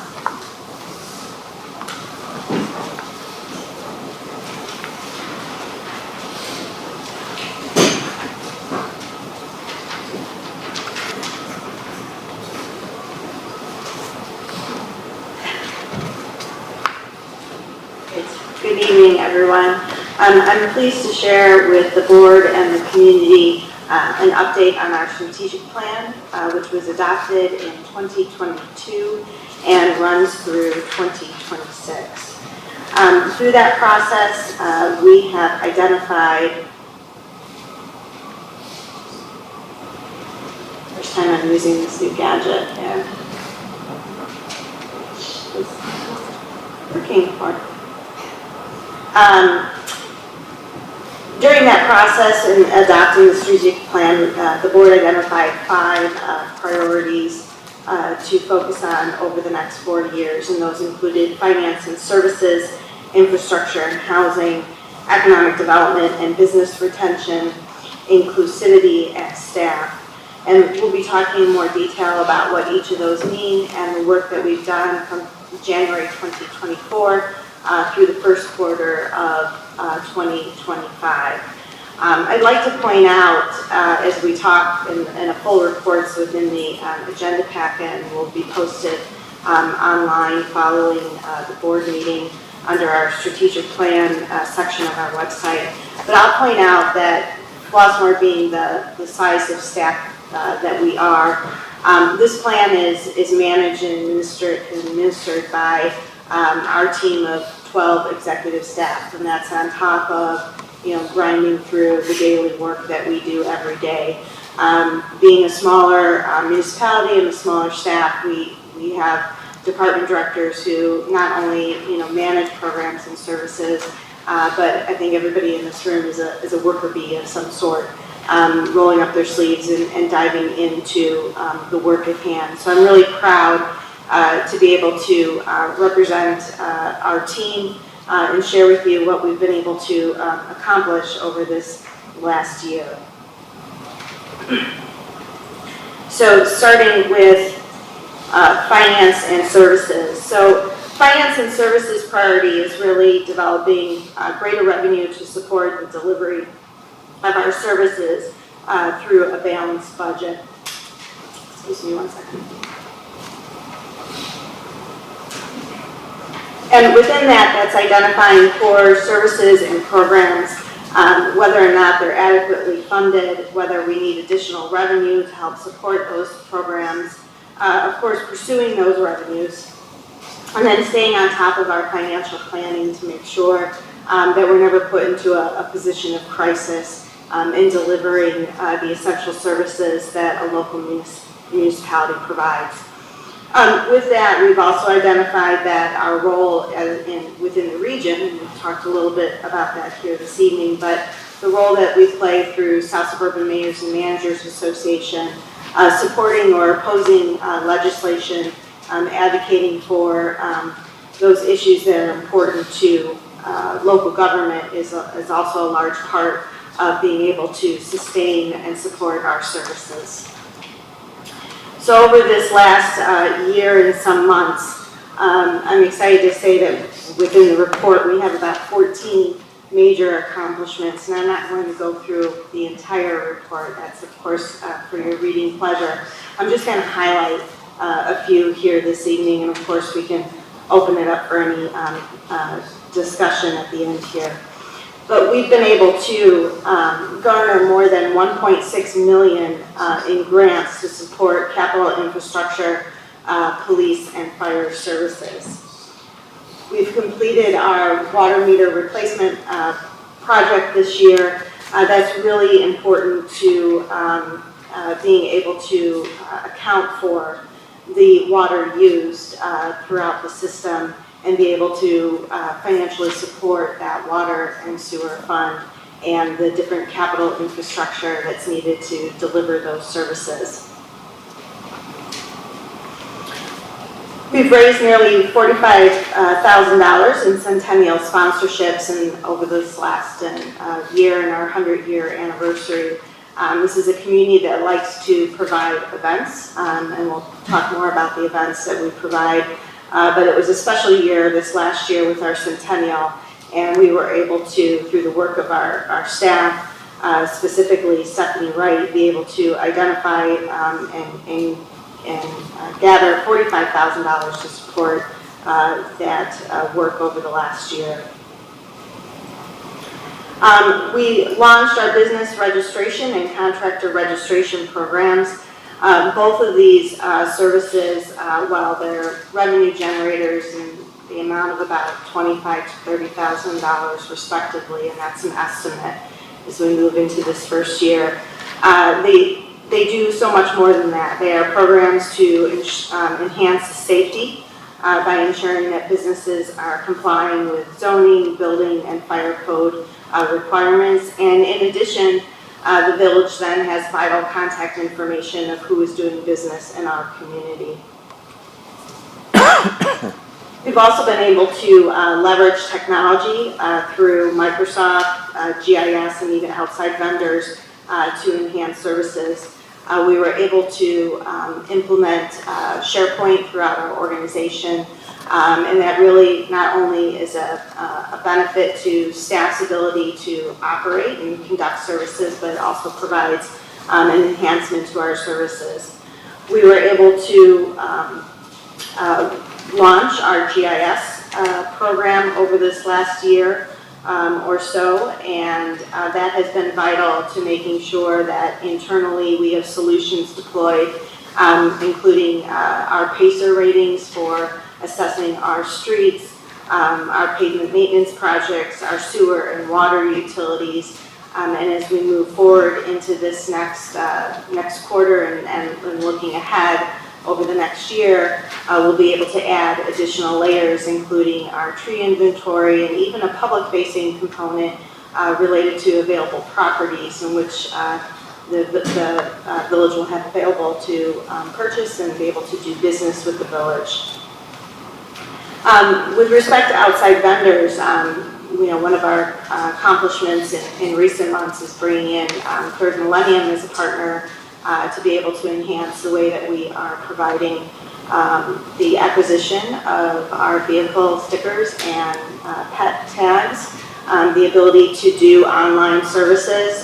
The public is going to see that enhanced over the next couple of years, and it began with our vehicle licensing process. So not only is that a benefit to the public in being able to do business with the village with more ease, it's also a benefit to our staff because this year we were able to manage that process without the need of as much additional temporary help as we would in previous years, and it's just a better use of our staff time on a daily basis by having this third party assist us through this fulfillment process. And then finally, I want to point out that both the mayor and myself play a key role over at Mayors and Managers Association. We're both very active participants. The mayor serves on the executive board. She will be chairing the transportation committee, which is an important role over this next year, and also is serving on the Chicago Metropolitan Planning Board, supporting and opposing legislation. Myself, I serve on our Management and Finance Committee.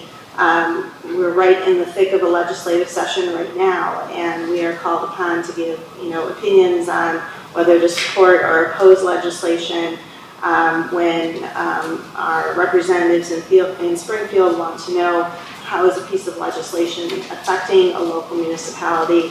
We're able to call upon run our data and statistics to be able to help support or oppose that particular piece of legislation. And as the board knows, and our new trustees will certainly learn firsthand, it is a constant game of trying to make sure that we are not losing ground, both financially and with mandates that come from all sorts of interested parties who are looking to advance their legislation through Springfield or at the federal level and having an impact on the services that we provide. So that's a key part in providing our services and being able to do so in a financially sound manner. So what's on the horizon? A few things I want to point out that I think have significance. While we've done a great job on staying on top of our annual and I guess that would be semi-annual financial analysis, we are due for a five-year analysis to try to project longer term how we think we'll be able to support our general operations. And so that'll be something that we're undertaking this calendar year. As I mentioned, we're going to be adding additional layers to the GIS system, which continues to be another resource and tool for staff to be able to provide our top-notch services, but also we'll have some public-facing components to it for the public to be able to learn more about the municipality. As you know, we are updating our financial software to a cloud-based system. This is also going to be able to provide enhanced customer service to the public over time as we do online transactions. And then when we take a look at what revenue sources are still available to us as a non-home rule municipality, the options are few. The most significant one being the places for eating tax. And analyzing the impact of such a tax in anticipation of additional dining establishments, this allows us to share the costs of providing service to our community with our visitors who come in to either dine or, in the case of our non-home rule sales tax, shop within the community. And any community with commercial development leverages those dollars to be sure that we are spreading the costs of providing our services across both not only our residents but also our visitors alike. So our next priority is infrastructure and housing. And this is in respect to increasing property values by improving the village's infrastructure, beautifying the community, and ensuring a high-quality housing stock. So this is everything from providing enhancements to our storm sewer, streets, water, and sanitary sewer system improvements, which, as we all well know, being in a 100-year-old community, each one of those systems needs quite a bit of attention. All of our work related to those efforts fall within this priority, as well as beautifying the village, steps we take to make sure that we have a beautiful community. That's everything from the look of the community and the artwork that we have through the public art program, but also the maintenance of residential properties and ensuring that our housing stock is looking as best as it can. So within this priority, we had 17 major accomplishments to report out on, and again, I'll highlight just a few. We completed several construction projects, including Brumley Drive, Brookwood Bridge, street resurfacing, or Brookwood Bridge, both of which were heavily supported with grant funding. Brookwood Bridge itself was 100% grant funding, so you can see where some of these priorities intersect. Our street resurfacing program, over the last year, we were able to do 1.15 miles and our pavement crack filling at 5.51 miles. We finished phase 2 of the Flossmoor Road Drainage Improvement Project, and that was the Heather Hill Detention Basin. We have been able to see the result with increased home values and faster home sales, and I think this is a great statistic to be able to share with the board and the public. According to local realtors, we've been able to see that the average sale price rose nearly $100,000 from 2023 to 2025, rising from $353,000 to $445,000, and the number of days the homes were on the market dropped from the average of 68 in 2023 to 42 in 2025. So we're seeing the direct impact of being a well-kept, desirable community right in our home sales. We began phase 1 of the water system improvements, and that's beginning, as you might recall me talking about during our budget process, our SCADA system, which is kind of the brains of our water distribution system. We began that process to upgrade that system, and Public Works is spearheading that, of course. And we reported out on several beautification efforts by both the Green Commission and the Public Art Commission, all of which we are very proud. As we look ahead, we are going to see in the upcoming months the downtown streetscape project come to fruition. We've talked about this quite a bit, and want to report out that the contract has been awarded through IDOT to D Construction, and we've just been notified that a pre-construction meeting will be happening here in the next couple of weeks, at which point in time we'll be able to report out to the community and our business community additional information on the timeline with respect to construction. Phases 3 through 5 of the Flossmoor Road Viaduct project improvements will be occurring as we move forward over the next year and a half, as well as all 3 phases of our water supply improvements that I talked about during the capital improvement report as part of the budget, adoption of this year's budget. And then finally, another major infrastructure project that we are going to have to wrap our arms around is the replacement of the lead water service lines throughout the community. And we've identified approximately 400 of them, for which we'll have to develop a plan and a schedule. And of course, the magic words, funding, to be able to make those improvements over the next several years. Infrastructure is a major part of what we do. You know, it's the roads, it's the clean water supply and taking the dirty water supply away. It's making sure that we're managing flooding and stormwater. That is really part of the bread and butter that we do. And this board, previous boards, have all been highly committed to making sure that those systems are up to date and rehabilitated as they should be. So our third priority is with respect to economic development and business retention. This particular priority is kind of self-explanatory in that we're trying to engage in economic development growth in areas of the community that's available. This is all to support additional tax revenue and quality of life, as well as we're working to attract and retain businesses that meet our residents' needs. Everything related to this particular priority is with respect to developing plans, assigning personnel, all toward economic development growth, targeting our available commercial properties where economic development can occur, most notably Goldman Road in southwest Flossmoor. And then, of course, making sure once we see a new business come to the village, we, of course, want them to stay. Seeing a shuttered business is never good for a community. And so business attraction and retention is also part of this priority. We have 8 major accomplishments in this area, including welcoming 15 new or reopened businesses with ribbon-cutting events over this past year. We oversaw 4 new commercial construction projects, including Oasis Hospice Care, Rainbow Cone, Embassy Cigar Lounge, and the expansion of Flossmoor Animal Hospital.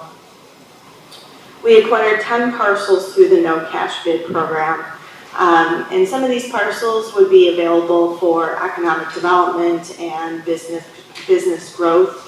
Others have been acquired for infrastructure needs, such as stormwater detention.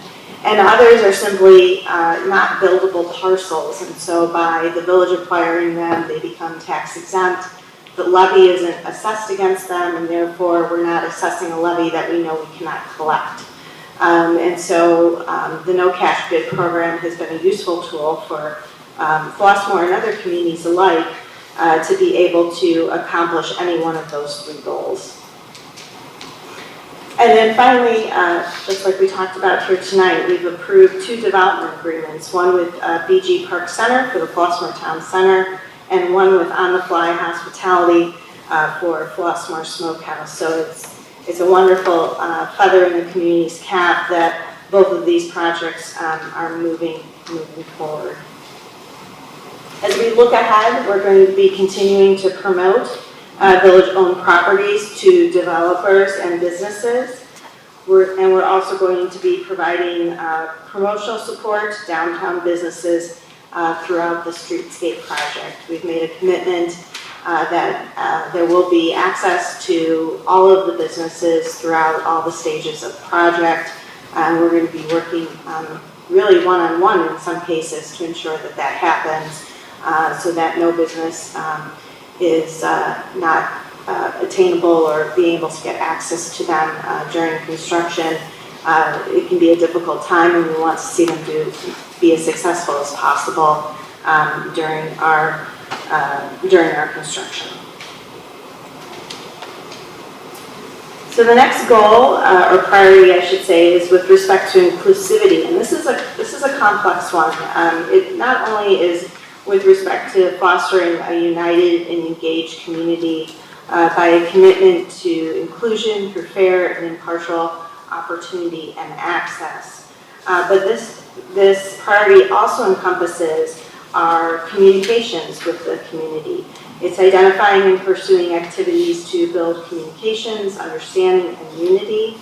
It's ensuring that we are providing residents, supporting Flossmoor residents through inclusive and accessible events, services, and activities, as well, and finally, making sure that our community feels that they not only belong, but they are safe. That has also been a key actionable step within this priority of inclusivity.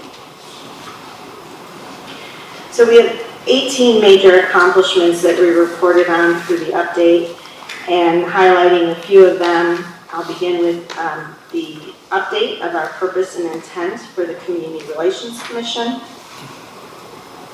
We have provided welcoming community events with a diverse community partnerships across the community. I mean, this is everything from working with the Hidden Gem Committee to chapters of Jack and Jill, as was mentioned earlier, our Southland Green Committee, You Matter Too, South Suburban Rec Association, as well as our intergovernmental partners. I think anytime that we're able to leverage our resources, our personnel, our costs across agencies, we're looking for an opportunity to do so. We have continued to strive for diverse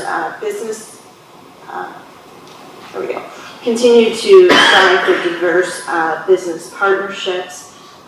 This would be, ensuring that we're trying to be as opening and welcome to the opportunity for a diverse set of contractors and vendors to be able to do business with the village, either through our annual maintenance programs or through construction projects such as the Flossmoor Road Viaduct. In talking about being a safe community, both our police and fire departments not only look to provide safety when you dial 911, but we also look to provide safety proactively through various programs such as our bike patrol, babysitter training, Citizens Police Academy, different opportunities, CPR and AED and first aid training. These are all opportunities where we can proactively engage with the community to help members of our community feel that they are in a safe environment. With respect to communication, this year we redesigned our new resident packets to be more streamlined and easier to update. And we also created a transparency page on our village website. This is a place on our website. Some other communities do so likewise, but this is a place on our website where you can easily find various information on village operations and services, and where we try to be transparent with our policies and procedures. And with that, we also completed a website refresh.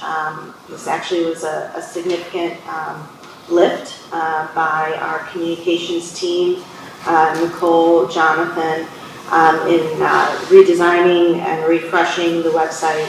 A lot of it kind of happened behind the scenes, but with not a lot of fanfare, but want to point out the hard work they did to be able to improve that communication with our community. As we look ahead, we're continuing to include diverse business goals. And also want to point out that with respect to one of our events, recognizing Hispanic Heritage Month, we're looking to redesign that celebration to include an educational component, probably and working closely with our partner, the Flossmoor Library, in celebrating Hispanic Heritage Month. Our fifth priority is with respect to staff. Promoting excellence in service delivery through the staff that we have. This is everything from assessing and adjusting staff resources to focus on delivering top flight core services, promoting a culture of service in a collegial environment where our employees are motivated to provide a high level of performance, and then recognizing and retaining employees and making sure that employees feel appreciated. We have 12 major accomplishments this past year to highlight, including filling vacancies in police and our finance department. With respect to police, that's everything from our police officers to records clerks. We've seen kind of the natural turnover in positions, and making sure that we're adequately staffed and meeting those minimum numbers is important. This past year also saw the transition of a tenured finance director and management team to a new management team who has brought a lot of fresh ideas and innovation to the group, and we appreciate that. So assimilating all of these people into the organization, of course, is important and a priority internally. We have, it's a little out of order, sorry about that. We have piloted a new staff evaluation tool.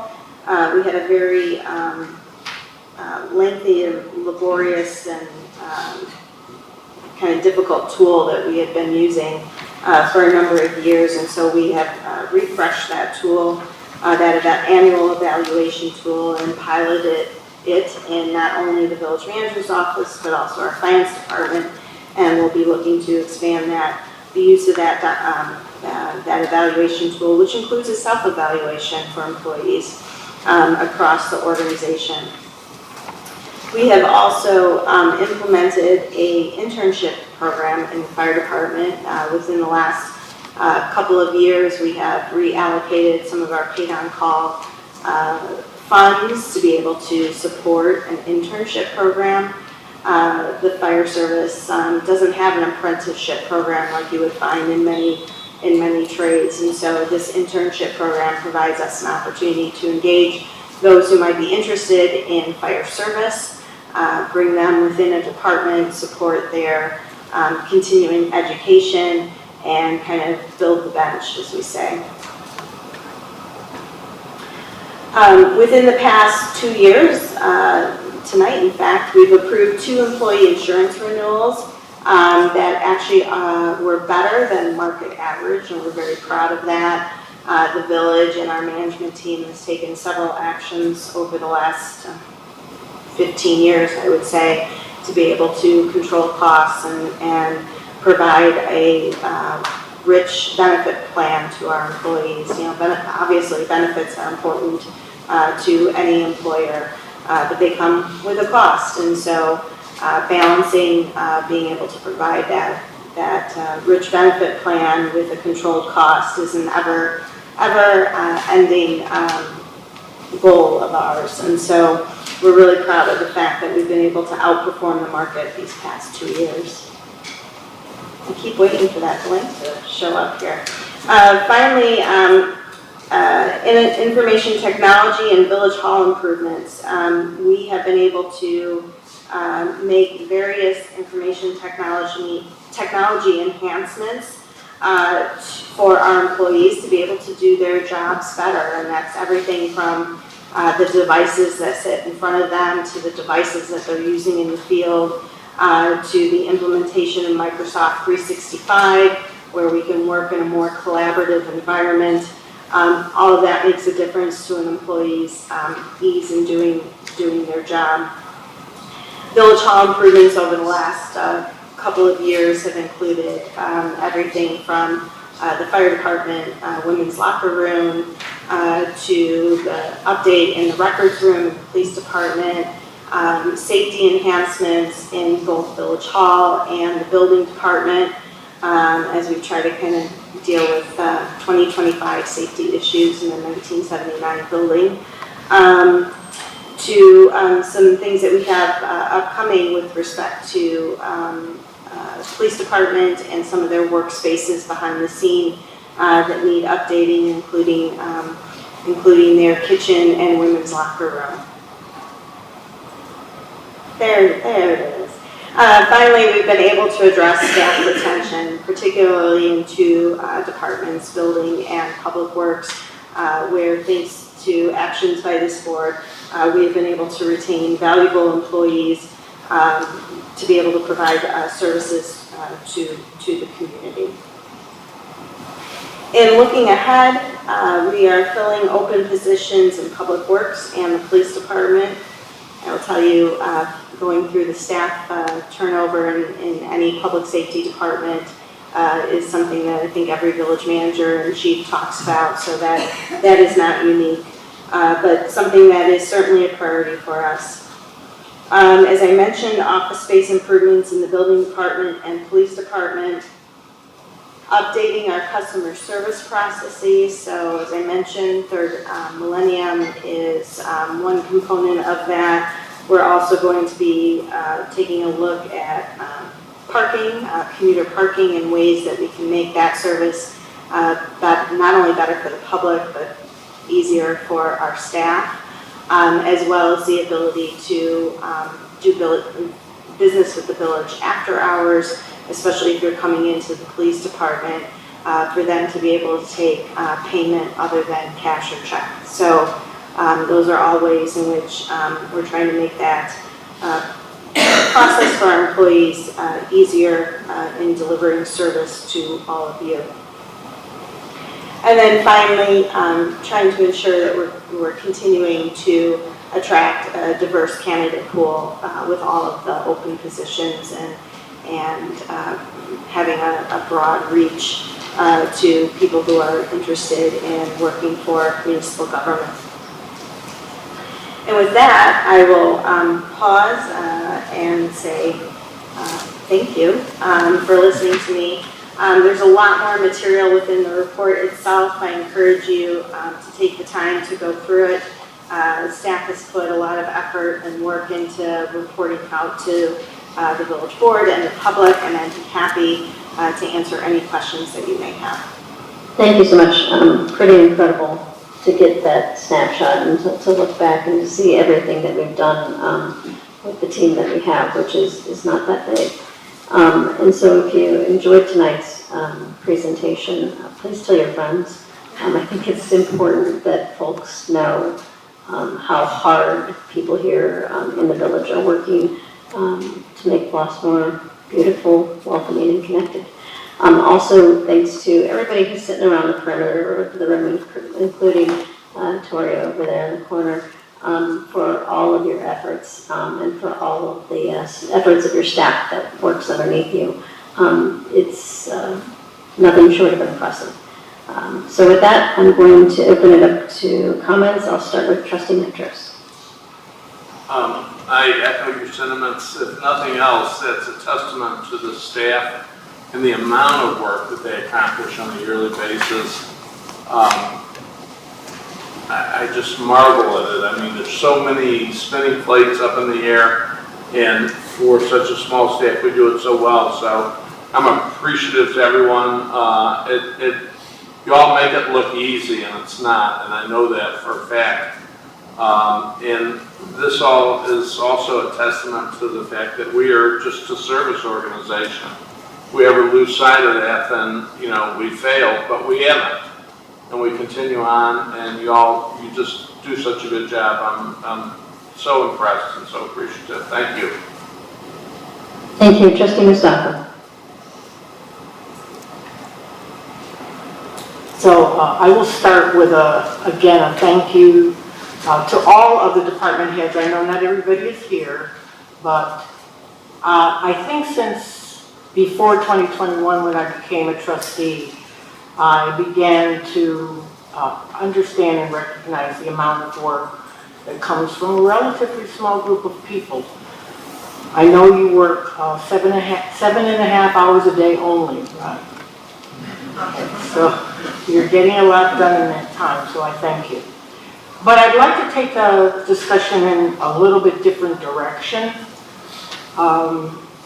I think that all of us on the board and many in the audience are familiar with different kinds of plans, and the strategic plan is specifically designed to establish goals and objectives. All of our activities and accomplishments support the various action steps within those objectives. So I'll give you an example.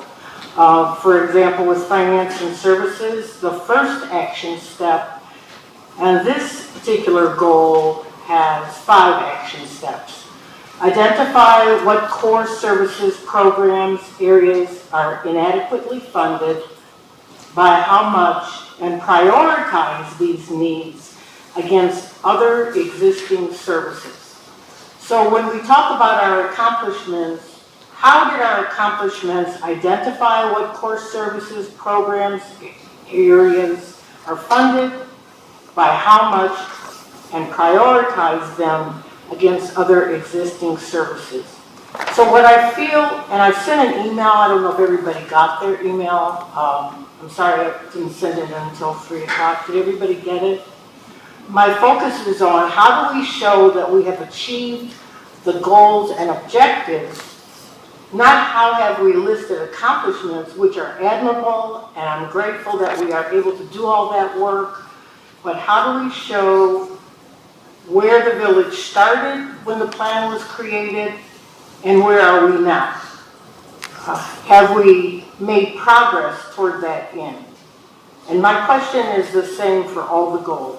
Secondly, there are action steps for which there are no accomplishments. And when you look at a plan, it's very important to know where you have not worked on an action step. That helps you understand whether you planned correctly, whether you're doing the right work, whether you're doing the work that achieves your goals. And our accomplishments that have been presented to us don't talk about why we have not addressed some of the action steps, and I'm sure there are good reasons. But talking about that and understanding that is very important in the planning process. Forest Consulting facilitated the development of this plan, and they recommended that it be a fluid process, so that if we notice goals are not supported by our work, they recommend that we actually revise the plan as we go along, not have it a static plan that's revised only every 5 years. The third area that I want to comment on is, do we have input from residents? There's a lot of good work that's done related to inclusivity, but how do we confirm our efforts toward inclusivity have been successful? Many accomplishments on the part of staff are listed, but the action steps that include assess, achieve, effective, require that we have confirmation to evaluate those steps. How have we confirmed achievement of goals, and can we evaluate what works and does not? And fourth, it's always beneficial to describe accomplishments, but to support strategic evaluation, we really need key performance indicators. And Forest Consulting recommended that we develop these at the beginning of our planning process. KPIs, as they're called, enable analysis and evaluation for decision making. So if we could have a review of the plan which talks about the KPIs that staff use to know if they're successful, that would help us measure and track our progress toward the goals. For example, streets repaved would be measured in miles, or resident satisfaction could be measured by surveys or questionnaires. KPIs remove subjectivity and allow assessment of results, especially from one period to the next. So while, again, I commend the list of accomplishments, I'm still seeking to know whether we've achieved the goals.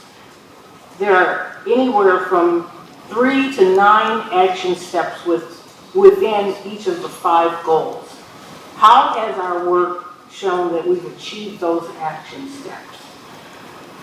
What can we do to identify whether that work is making progress toward the goals, the areas where progress is less than expected or desired, or where perhaps no progress has been made?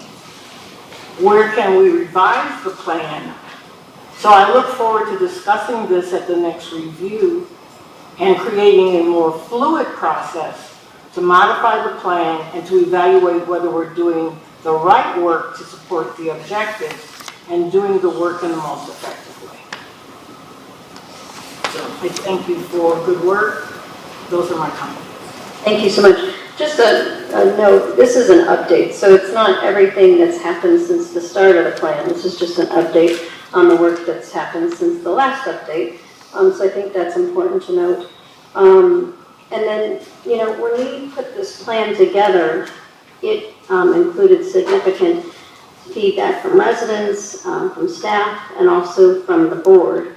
And I don't know that we should revise the plan as we go along, because then we're basically going against the recommendations we had from that significant survey portion.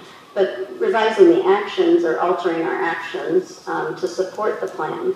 I think it's important that the strategic plan not fall victim to the whims of 1 or 2 people and an agenda. I think it's important that we keep in mind all of that heavy lift that went on. And that's not to say that we don't adjust our actions. For example, the transparency page that we added, and also the increased communication around our meetings that's posted online, and the Flossmoor Police Department Facebook page. Those are all great examples of how we have adjusted our action steps to support the strategic plan.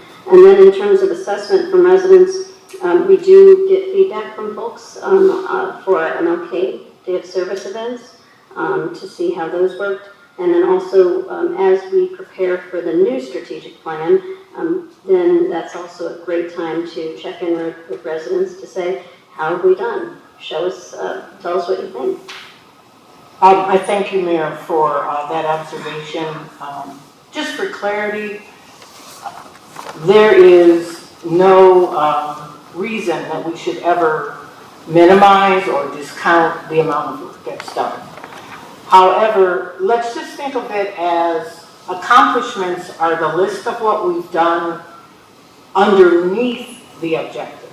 So how do those accomplishments show what's been met? So we don't minimize the accomplishments or discount them, but we always bounce them against what we're planning to do. Assess additional revenue opportunities. So how have we assessed those opportunities? Pursue revenue. What accomplishments pursue revenue? Continue finance. So we're not just counting the work, we're showing how we're bouncing it against the objective to say, did we achieve it? So what you're saying is true, a lot of work has been done, but what will enhance or augment what Village Manager Wachtel has presented is saying, all of this work you've done, here's how it's achieved what we plan to do. All of this other work, how has it helped us achieve what we plan to do? Then we can look at the plan as a fluid process, not to discount the work that was done or the input to create it, but to realize that input we get along the way helps us refine our day-to-day, week-to-week, month-to-month activities. And we may find that something we're doing, although it's really good work, doesn't help achieve an objective. So do we want to add an objective to the plan? Hypothetically. Or do we find that we have a chunk of work where we're missing an opportunity, but we still are doing good work? We just put it in the context of umbrella is your goals and objective, and underneath that umbrella you see what's growing. So yes, a lot of good work. I never would say a word about all the good work. Thank you so much. Trustee Rogers. Be in my public health mindset, because I do strategic planning, so I guess I get where you're going. First of all, excellent work to the staff. Excellent work, because you've done a lot to call off of the strategic plan. I guess I get what's being explained in terms of the objectives so that the community can see the big picture of everything that's been done, because the work has been done. I think it's the lining of the data. The lining of the data and the evaluation piece. So I guess I get both discussions and the way it was presented. But it's a lot that the staff and directors have done that has been great work.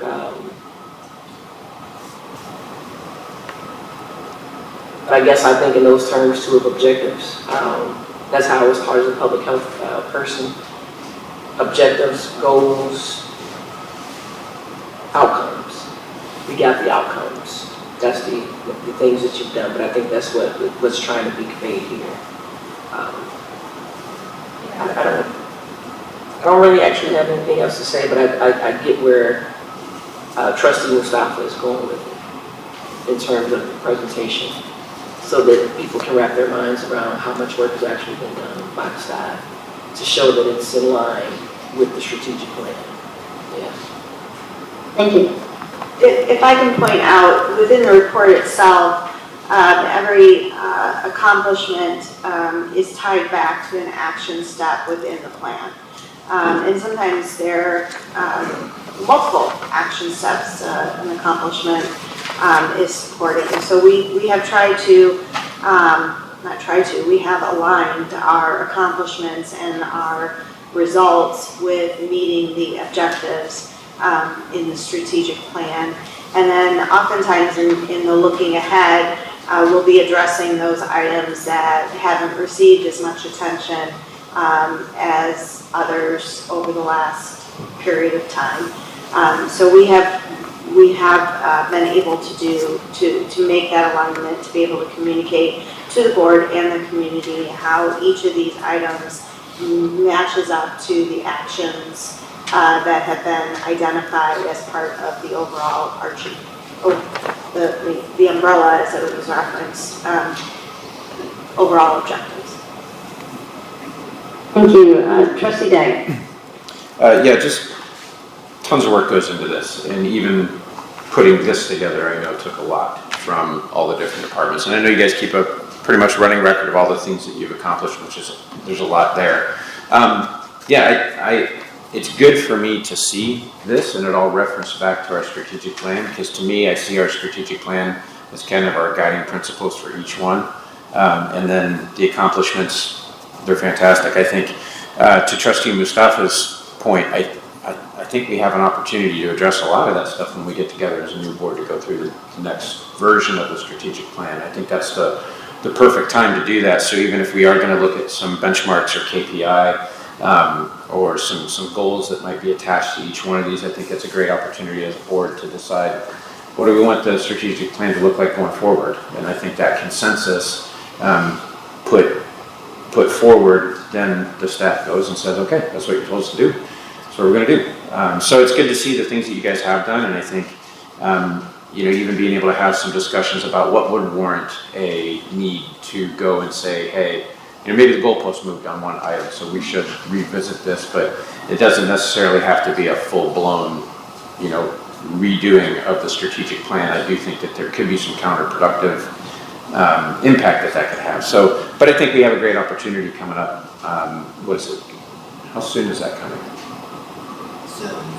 Yeah. So we'll have that opportunity to really kind of dive into this and say, how's it been going and what should we do differently? And I don't think this board is one that's not going to have open discussions. So I think in that workshop when we're going through this, it's going to be a great opportunity to address a lot of that stuff. So, but yeah, thank you for all the hard work as always. We have absolutely amazing staff.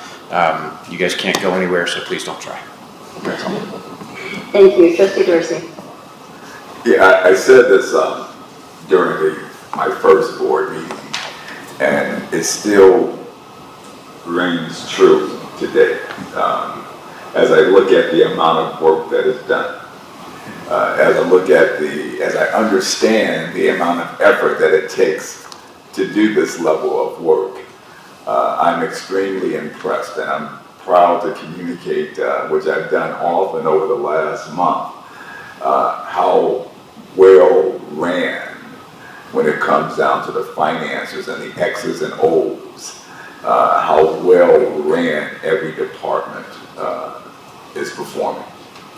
I will say that when I look at a strategic plan and an update, I realize that some things are going to be a check mark, and even in that update, some things are going to be fluid, right? So complete, some things are still part of the plan. There's a level of the update that says to be continued, right? That's kind of how my mind looks at it. I think that's where Trustee Mustafa is going. The vast majority of what I've seen here really is like, yeah, that's complete, and a great job doing it. But I also understand there's some things that have future updates, the word update. And I think that's where we're going, right? So as we have further discussion on it, those minority things, because again, I think the majority of those have that, goal accomplished scenario to it. But as we go forward where those things are, here's the current update. There's more work to be done on it. That's where the discussion happens. But not taken away at all from the great work that I continue to be impressed on by with the work that you all do. It's a great job. Great job. Thank you so much. Trustee Lofton. I can only summarize what my esteemed colleagues have already said, but I want to start again with applauding the staff, which we tend to do every meeting, rightfully so, because you actually put all the meat on the bone that we're delivering. And I also want to give credit to this board for being in the room here in 2022 when we crafted this document. I think we did the right thing in it. I do look forward to revisit it, to bring it up to date. But the board has played a big role in making some of these things happen, not only crafting the document that we're living by. It is a living document, and someone said that we should work hard to continue to do that. Thank you so much. We don't have any other business, we don't need to go into executive session, so I'm going to take other business at this time. I'll start with Trustee Mustafa.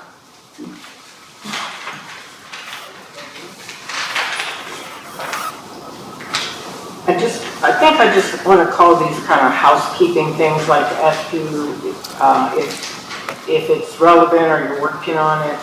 So I'll direct these in general, and Mayor Nelson or Village Manager, please respond. Has there been any progress on the Public Art Commission creating a purpose, mission, procedural document? Yes, they have put together guidelines by which they are evaluating sculpture, and I think as they come forward with recommendations to the village board, they'll be highlighting those guidelines and how the piece either meets or does not meet them. So yes, they have taken the board's advisement with respect to that suggestion. That is good. And I thought of it because you had mentioned that they have pieces that they might be presenting to us. So that's good timing. So thanks for that. I know in the past the question has been raised about the recordings of the Zoom meetings and putting them online for residents. What were the major issues with that? The major issues is being able to find the home for where that technology is going to live. And Jonathan, you look like you're about to make a couple of comments. Yeah, there's a couple of things on the Zoom recordings that we do right now. We're live streaming, which a lot of communities are going back to live streaming for recordings. It's about housing the videos and who's editing the videos.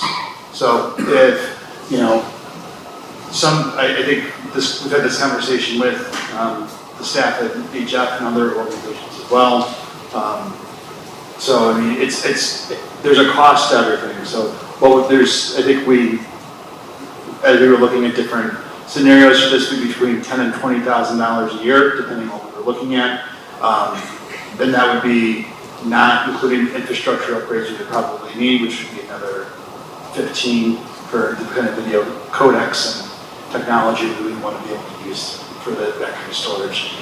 We do have the opportunity to move to something like that with our new agenda software. Doesn't mean we have to do it tomorrow, but our new agenda software that we're working with does have integrations for that in the future, if that's something that we want to go with in the future. And just to clarify the Art Commission comment from earlier as well, the Art Commission is working on guidelines for non-emission statement or anything along those lines. Those were outlined in the code, municipal code, but this board only gave direction to look at guidelines. Okay, thank you. That sounds promising that we might be able to do it in the future. So you'll just keep us up to date with when that information is It would be available? if the board was going to move towards that direction. We have the cost, we have that information, but I don't know if there's a want or if that's something that the board wants us to budget for and moving forward. Okay. And not only budget for, but also allocate staff time on. I did hear that part too, thank you. Okay, so I'm glad attorney is back. At a meeting, yeah. It's not just because I missed you, I had a question that I'd like to address to you. I had a bathroom call, Oh, but I'm back. I thought you went out for your other meeting. I'm sorry.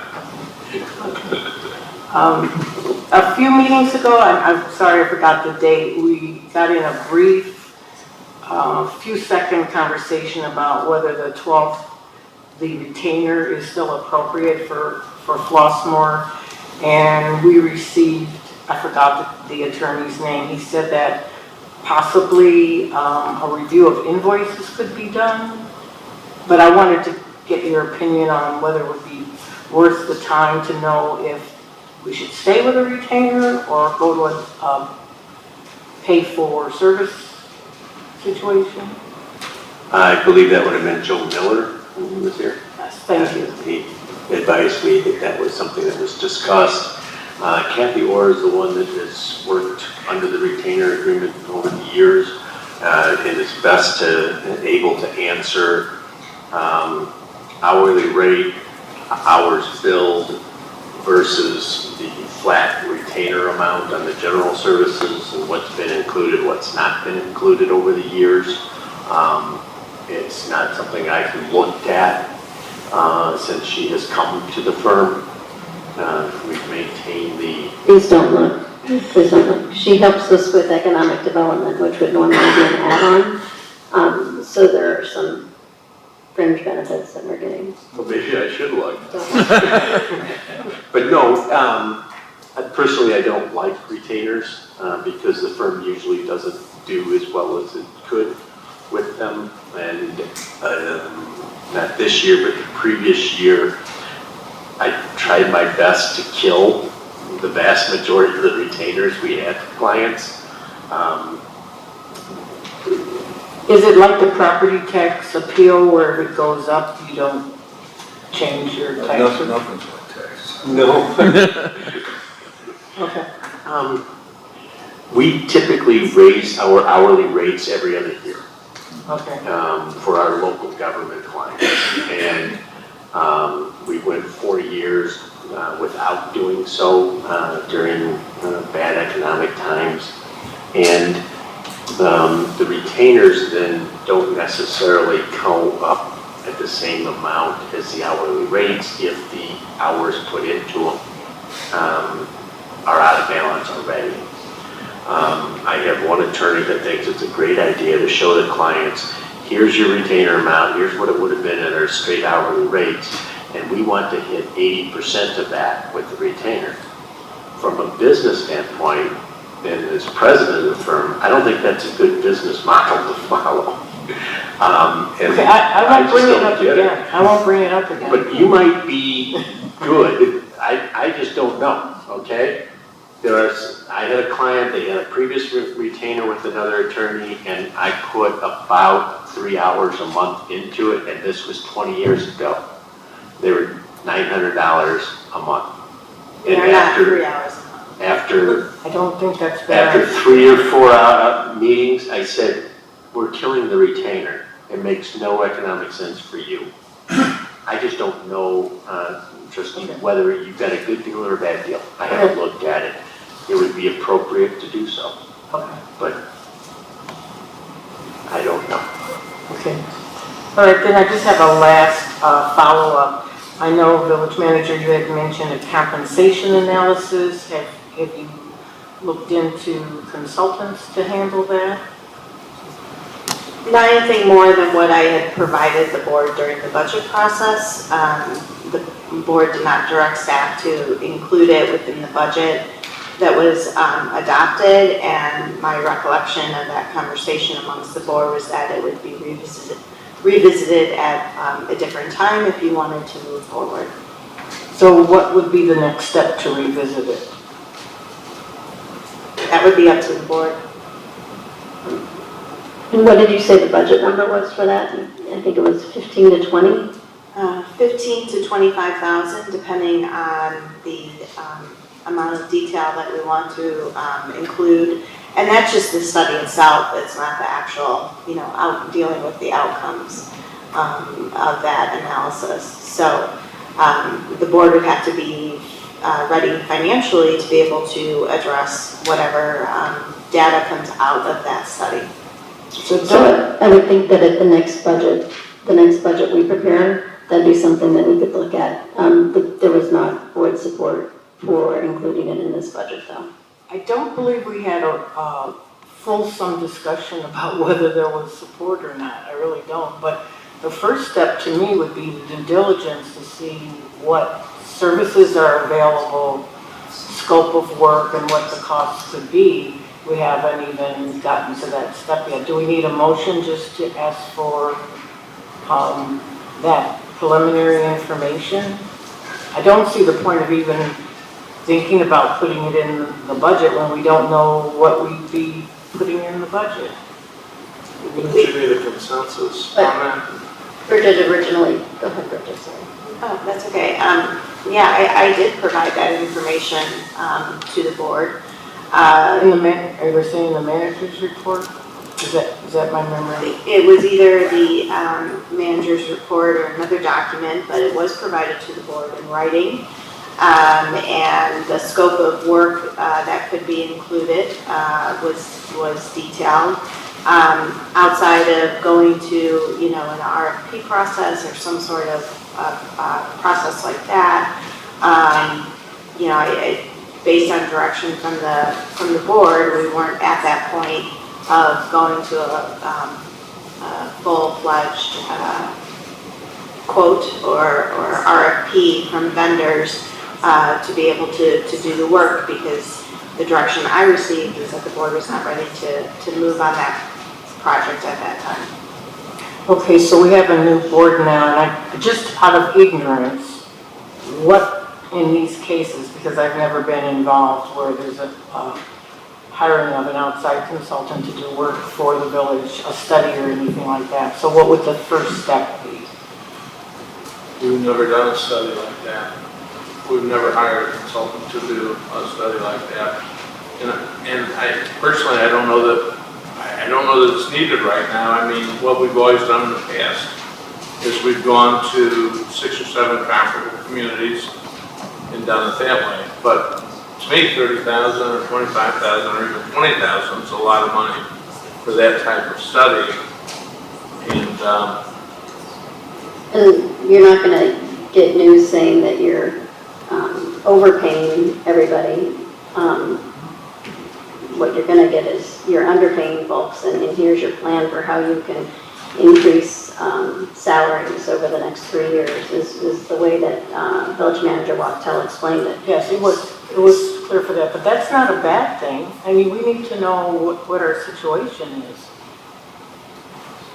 If your budget can support it, but I don't know that our budget can support it. And so I think what we've done is very prudent, taking it on a case-by-case basis and evaluating where we need to be in order to retain the best staff around. So can we add it, if we have 3 trustees, can we add it as a discussion item just to talk about pros and cons and what, because there would be staff work involved, and we understand the staff has full plate. So could we put it as a discussion item for a future meeting to look at pros and cons and impact and benefits, or, because right now, if we continue to do a case by case, we could still be running behind a ball going down the hill, so to speak. Well, which hill do you want to run down? Do you want to run down the hill trying to find the money to bring everybody up? Or? No, I'm not there yet. Okay. I'm not there, not even to the money part. I'm just feeling we need to know our situation. We need to know what the market rate is for all of our jobs. We need to know that we are in the right place for our staff. They work hard. No question. They work hard. They work long hours, sometimes longer than they might want. So to me, I would want to know where we stand with all of our positions, all of our employees. Then we can talk about whether we're going to do anything with the data. But if we don't know, we still have this kind of an unknown where we're handling case by case, but then we might have some folks who aren't being attended to, for just to put it vaguely. I just wanted to say one thing real quick because I know this is something we've talked about, and we do have, the departments are looking at in an internal way, our public works department looking at how we're addressing compensation and if there needs to be structural changes. We know there's compression issues in fire and different things. These are things we're talking about. But as someone who's gone through a compensation study and classification study that we're talking about at a previous municipality, one of the key indicators of why we went to it at that village, and doesn't mean that it was just the reason why we did it at that village, was because we had so many people leaving that village to go other places that we were losing people in mass. That is something that we're not currently doing in Flossmoor. That doesn't mean that you can't address it and you can't look at it. As an employee, I always want to take more outside of my recommendation to this village board. But as we're looking through these different things, we can provide more information in the manager's report, obviously, to this new board, to people who maybe haven't been part of this, so we can release that. Bridget, if you would like to do that, we can work on that. But what kind of scope those things do, but know that when you do one of these, it's hard not to act on it when all the employees know that. And it's a lot of interviews on our end. It's going to be a lot of, there is a lot of work on the village, and it doesn't mean not to do it, and I'm not telling you to do it or not to do it, but to explain it, why people go to do this usually, the primary reason is when you have a lot of staff who's leaving for other jobs because they know there's a discrepancy.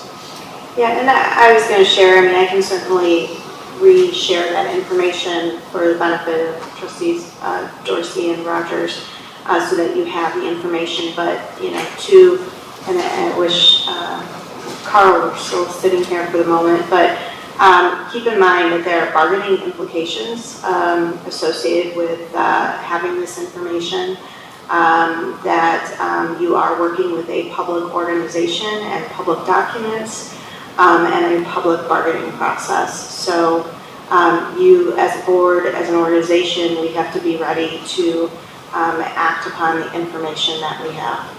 And I think, certainly as we look to move forward and enhance anything that we do, compensation included, a key component of that is, of course, the financial situation. And as we're looking at our 5-year analysis, as we're looking at our economic development opportunities, all of these play into key information to make decisions moving forward, not only to be able to sustain the service, but also, address internal operations, internal issues such as compensation. Well, I think another consideration to be had is not what we do in looking for an outside entity to do an evaluation, but even a discussion of what we've done internally already. Right? What does the case by case look like? And what does the case by case identify? There's consultants out there willing to take your money to do any study. But there's also a lot of data out there now in this age that we're in that can do a comparable of like job, like compensation, like responsibility. And I would imagine some of that is being utilized as we do these case-by-case assessments, right? So I think looking at the tool of what is done on a case-by-case basis and looking at what's actually out there for the public might be a way of identifying where we are rather than paying someone $25,000. But I'll tell you the one thing that's not going to happen. If you find out that you're overpaying someone, try reducing their salary. Try because it's not going to happen. You know, though, that we've always tried to maintain a range. We've always had 6 or 7 communities that we've compared ourselves with. Not Hinsdale or Oak Brook, much larger communities, but that were comparable to us. And we always have maintained that we didn't want our employees to be at the bottom. We want them to be close to the top, always. And just recently, some of the comparisons, one of our public works employees was offered the directorship at Hazel Crest. And it was way less than our director of public works makes. So I don't think we're off by a lot, but maybe it's the time to do some tweaking. Right. Get that, and maybe Jonathan could call around and get kind of a survey. Yeah, I mean, it's out there. Yeah, it is out there. But I think, go ahead. So we have every couple of years traditionally surveyed other communities in the south suburbs. It has been increasingly difficult to get a response from staff, and even the information that they have online, as you referenced, trustee, with respect to public data, it's not necessarily reliable, or it's out of date, or I will tell you, other communities are not as transparent with their salary structure and their budget as we are. So they will take a bunch of admin salaries and lump them together, and good luck figuring out who's getting paid what. So the doing a self-managed compensation survey has been increasingly challenging. On top of that, we know we have structural issues with respect to compression across the system that have been difficult to address, and probably does take a third party to eventually look at. But I can tell Ann is eager to say a couple things as she grabbed the mic, because that analysis is actually comes out of her department, and she can talk about some of the struggles that she's had to get that data.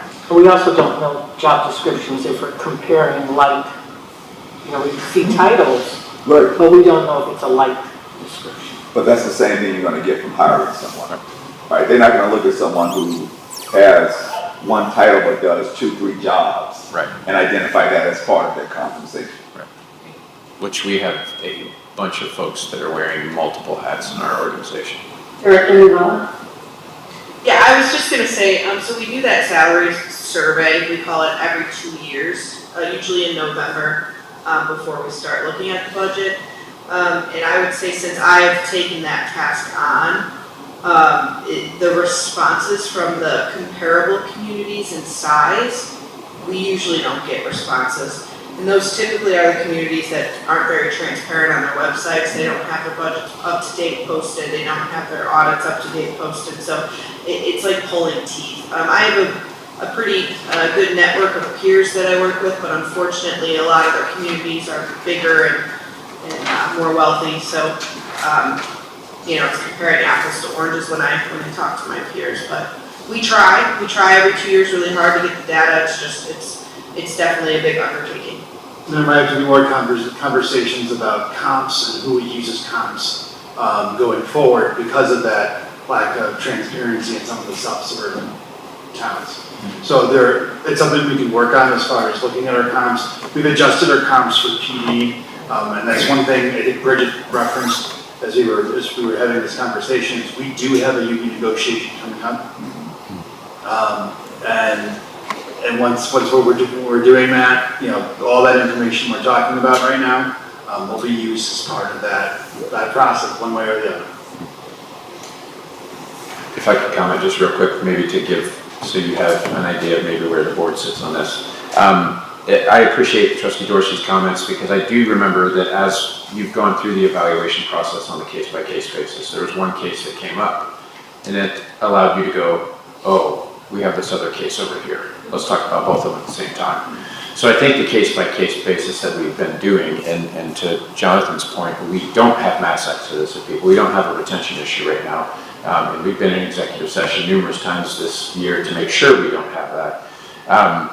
With that being said, as you said, eventually we are going to have to get to a point where we're using outside. I just don't personally think it's now. I think the way we've been operating with the case-by-case is good, and maybe we address this as suggested going into the next budget discussion, as do we as a board want it then.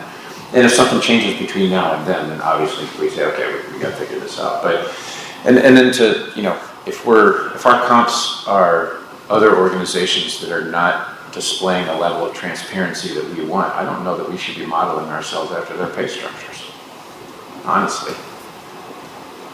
But that's just my 2 cents. So. Thank you. Anything else? I was going to respond actually to 2 things. I'm going to go back to that Zoom, but before I go back to the Zoom, just in the compensation study, I'm not really a fan of paying outside consultants, because I've been a part of it. And the same data that they came out with is the same data that came out internally. Because you have experts here, and actually I know the person that I was looking at, because that data that you're talking about, even if it is with, those townships that are larger, that's data to still show this is how we are in comparison to larger townships, to see if we're, overpaying or underpaying, or at least right in a competitive market. Because in the end, people are not going to care whether or not they're in a larger township working or a smaller township. They're going to be looking at their job description and what it is they're doing. So those are still comparable analysis. But I'm not a fan of paying a consultant, because they're coming in with the same level of expertise that you already have here. And so it is something that you can do internally, case by case when needed. And so that was kind of like my little 2 cents there, because I have participated in it on the board for an executive director, and the information that we paid a consultant was the same information we had. And this was for something national. And that data, we knew, we contacted some of those organizations for surveys, that data was out of date, but we were able to still collect the same information that the consultant did.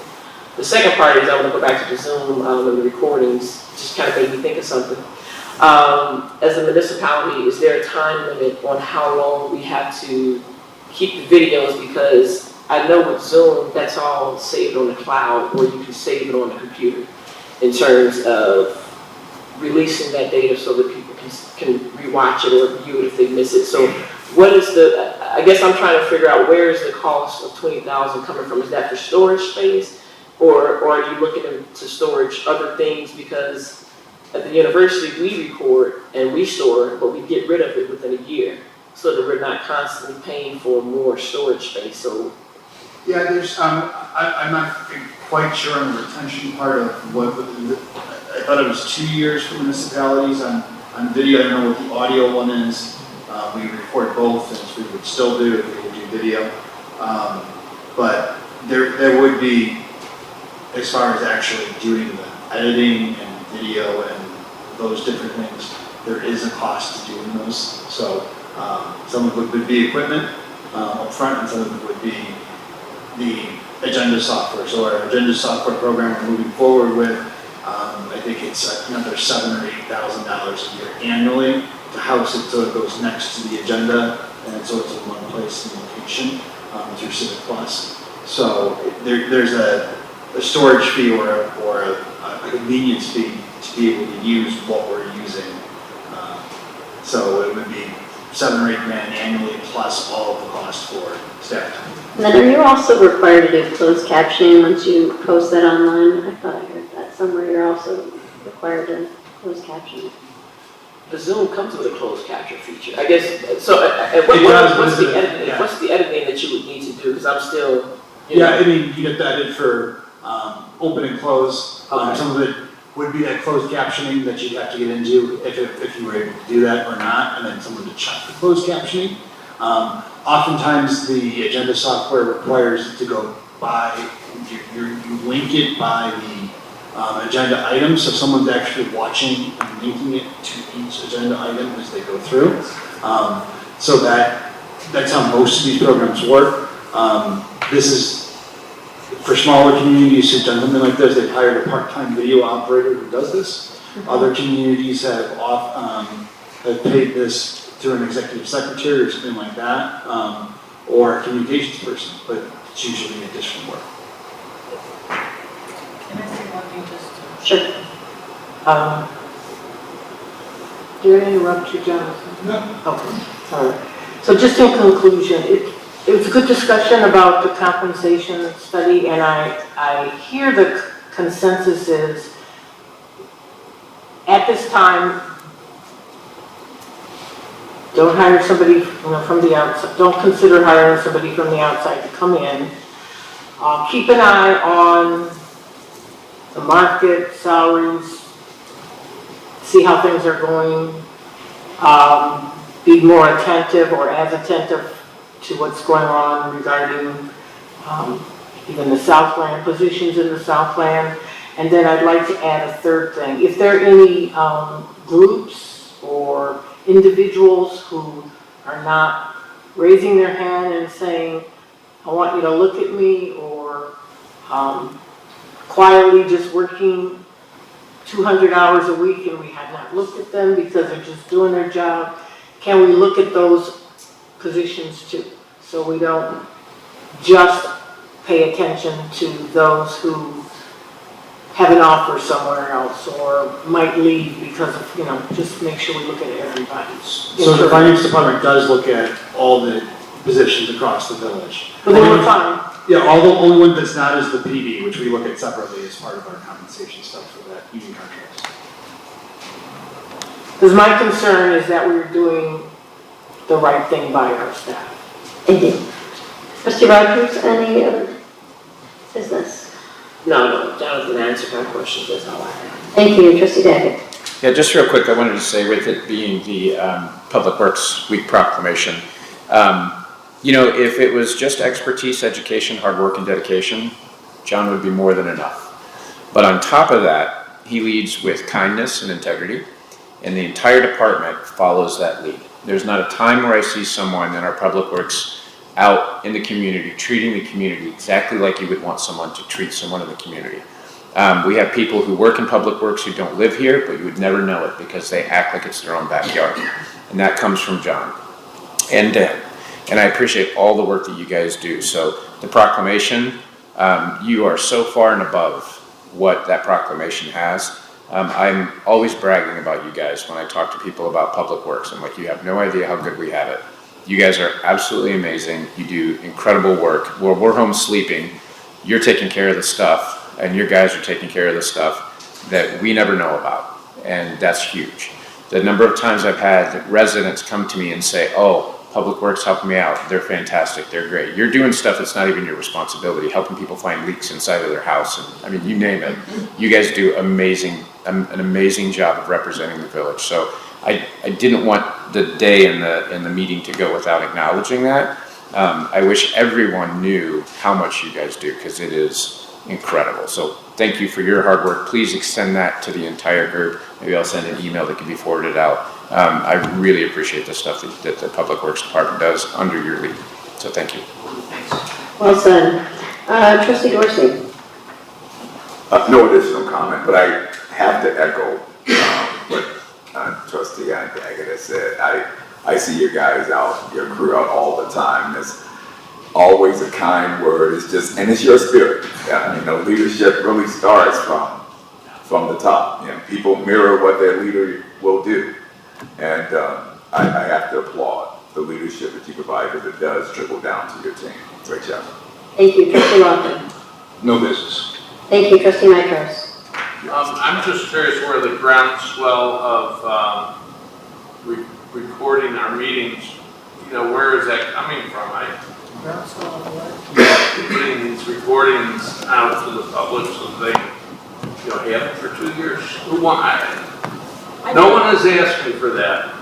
Oh, you talked to different people? Yeah, no, I know, but I mean, no one's come before the board. I'm just asking you, where's it coming from? Because You're not sure. I'm not sure. Yeah. Well, I'll tell you candidly, one of the reasons that I'll just tell you Candidly, that one of the reasons they are online now from the Chronicle is because residents were asking for the recordings. They didn't make the meeting in person. They weren't able to sign on, but they wanted to watch the meeting. So Eric Crump graciously put his recordings online. Of the entire meeting? Yeah. They're not Zoom. Well, then there you go. It doesn't cost us a dime. So We solved the problem. So he's recording, he has his camera with his stand or whatever, and he has posted them on YouTube at the HF Chronicle site. I hope you post that little ditty about the chief in the Grand Prairie, because that was excellent. But not only Public Works, and what Clint Langfeld did last Friday night, he wasn't even working, he ran down to fix a problem, just because he knew it was the right thing to do.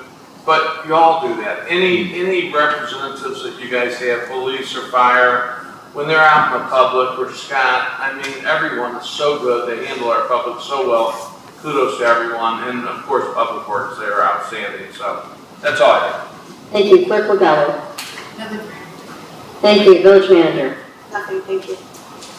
Just a couple of quick things. Last week was Police Appreciation Week. Thank you to everybody who came out to support our incredible department.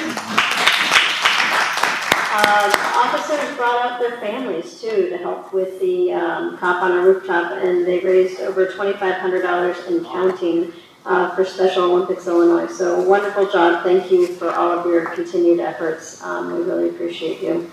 Today I did a mini tour of the Flossmoor Sculpture Park with the Illinois Arts Council. I'm just looking for money for our wonderful Public Art Commission and also for our Historical Society. So that was a good meeting with some good leads to follow up on. Tuesday, June 3rd, if we move the meeting, there's some scheduling issues with June 2nd. If we move it to the 3rd, do we have a quorum? Just a quick yes or no? Yes. Yes. Gives me another day for my anniversary, so absolutely. Okay. Yes. Thank you. And then last, TAPS is, across America, is a tradition that we started here in 2020. We'll have TAPS played Monday, May 26th at 3 p.m. Right out here in front of Village Hall. Can I get a motion to adjourn? Second. All in favor? Aye. And opposed? Thank you so much, everybody, for being here. I appreciate you. Have a safe Memorial Day weekend.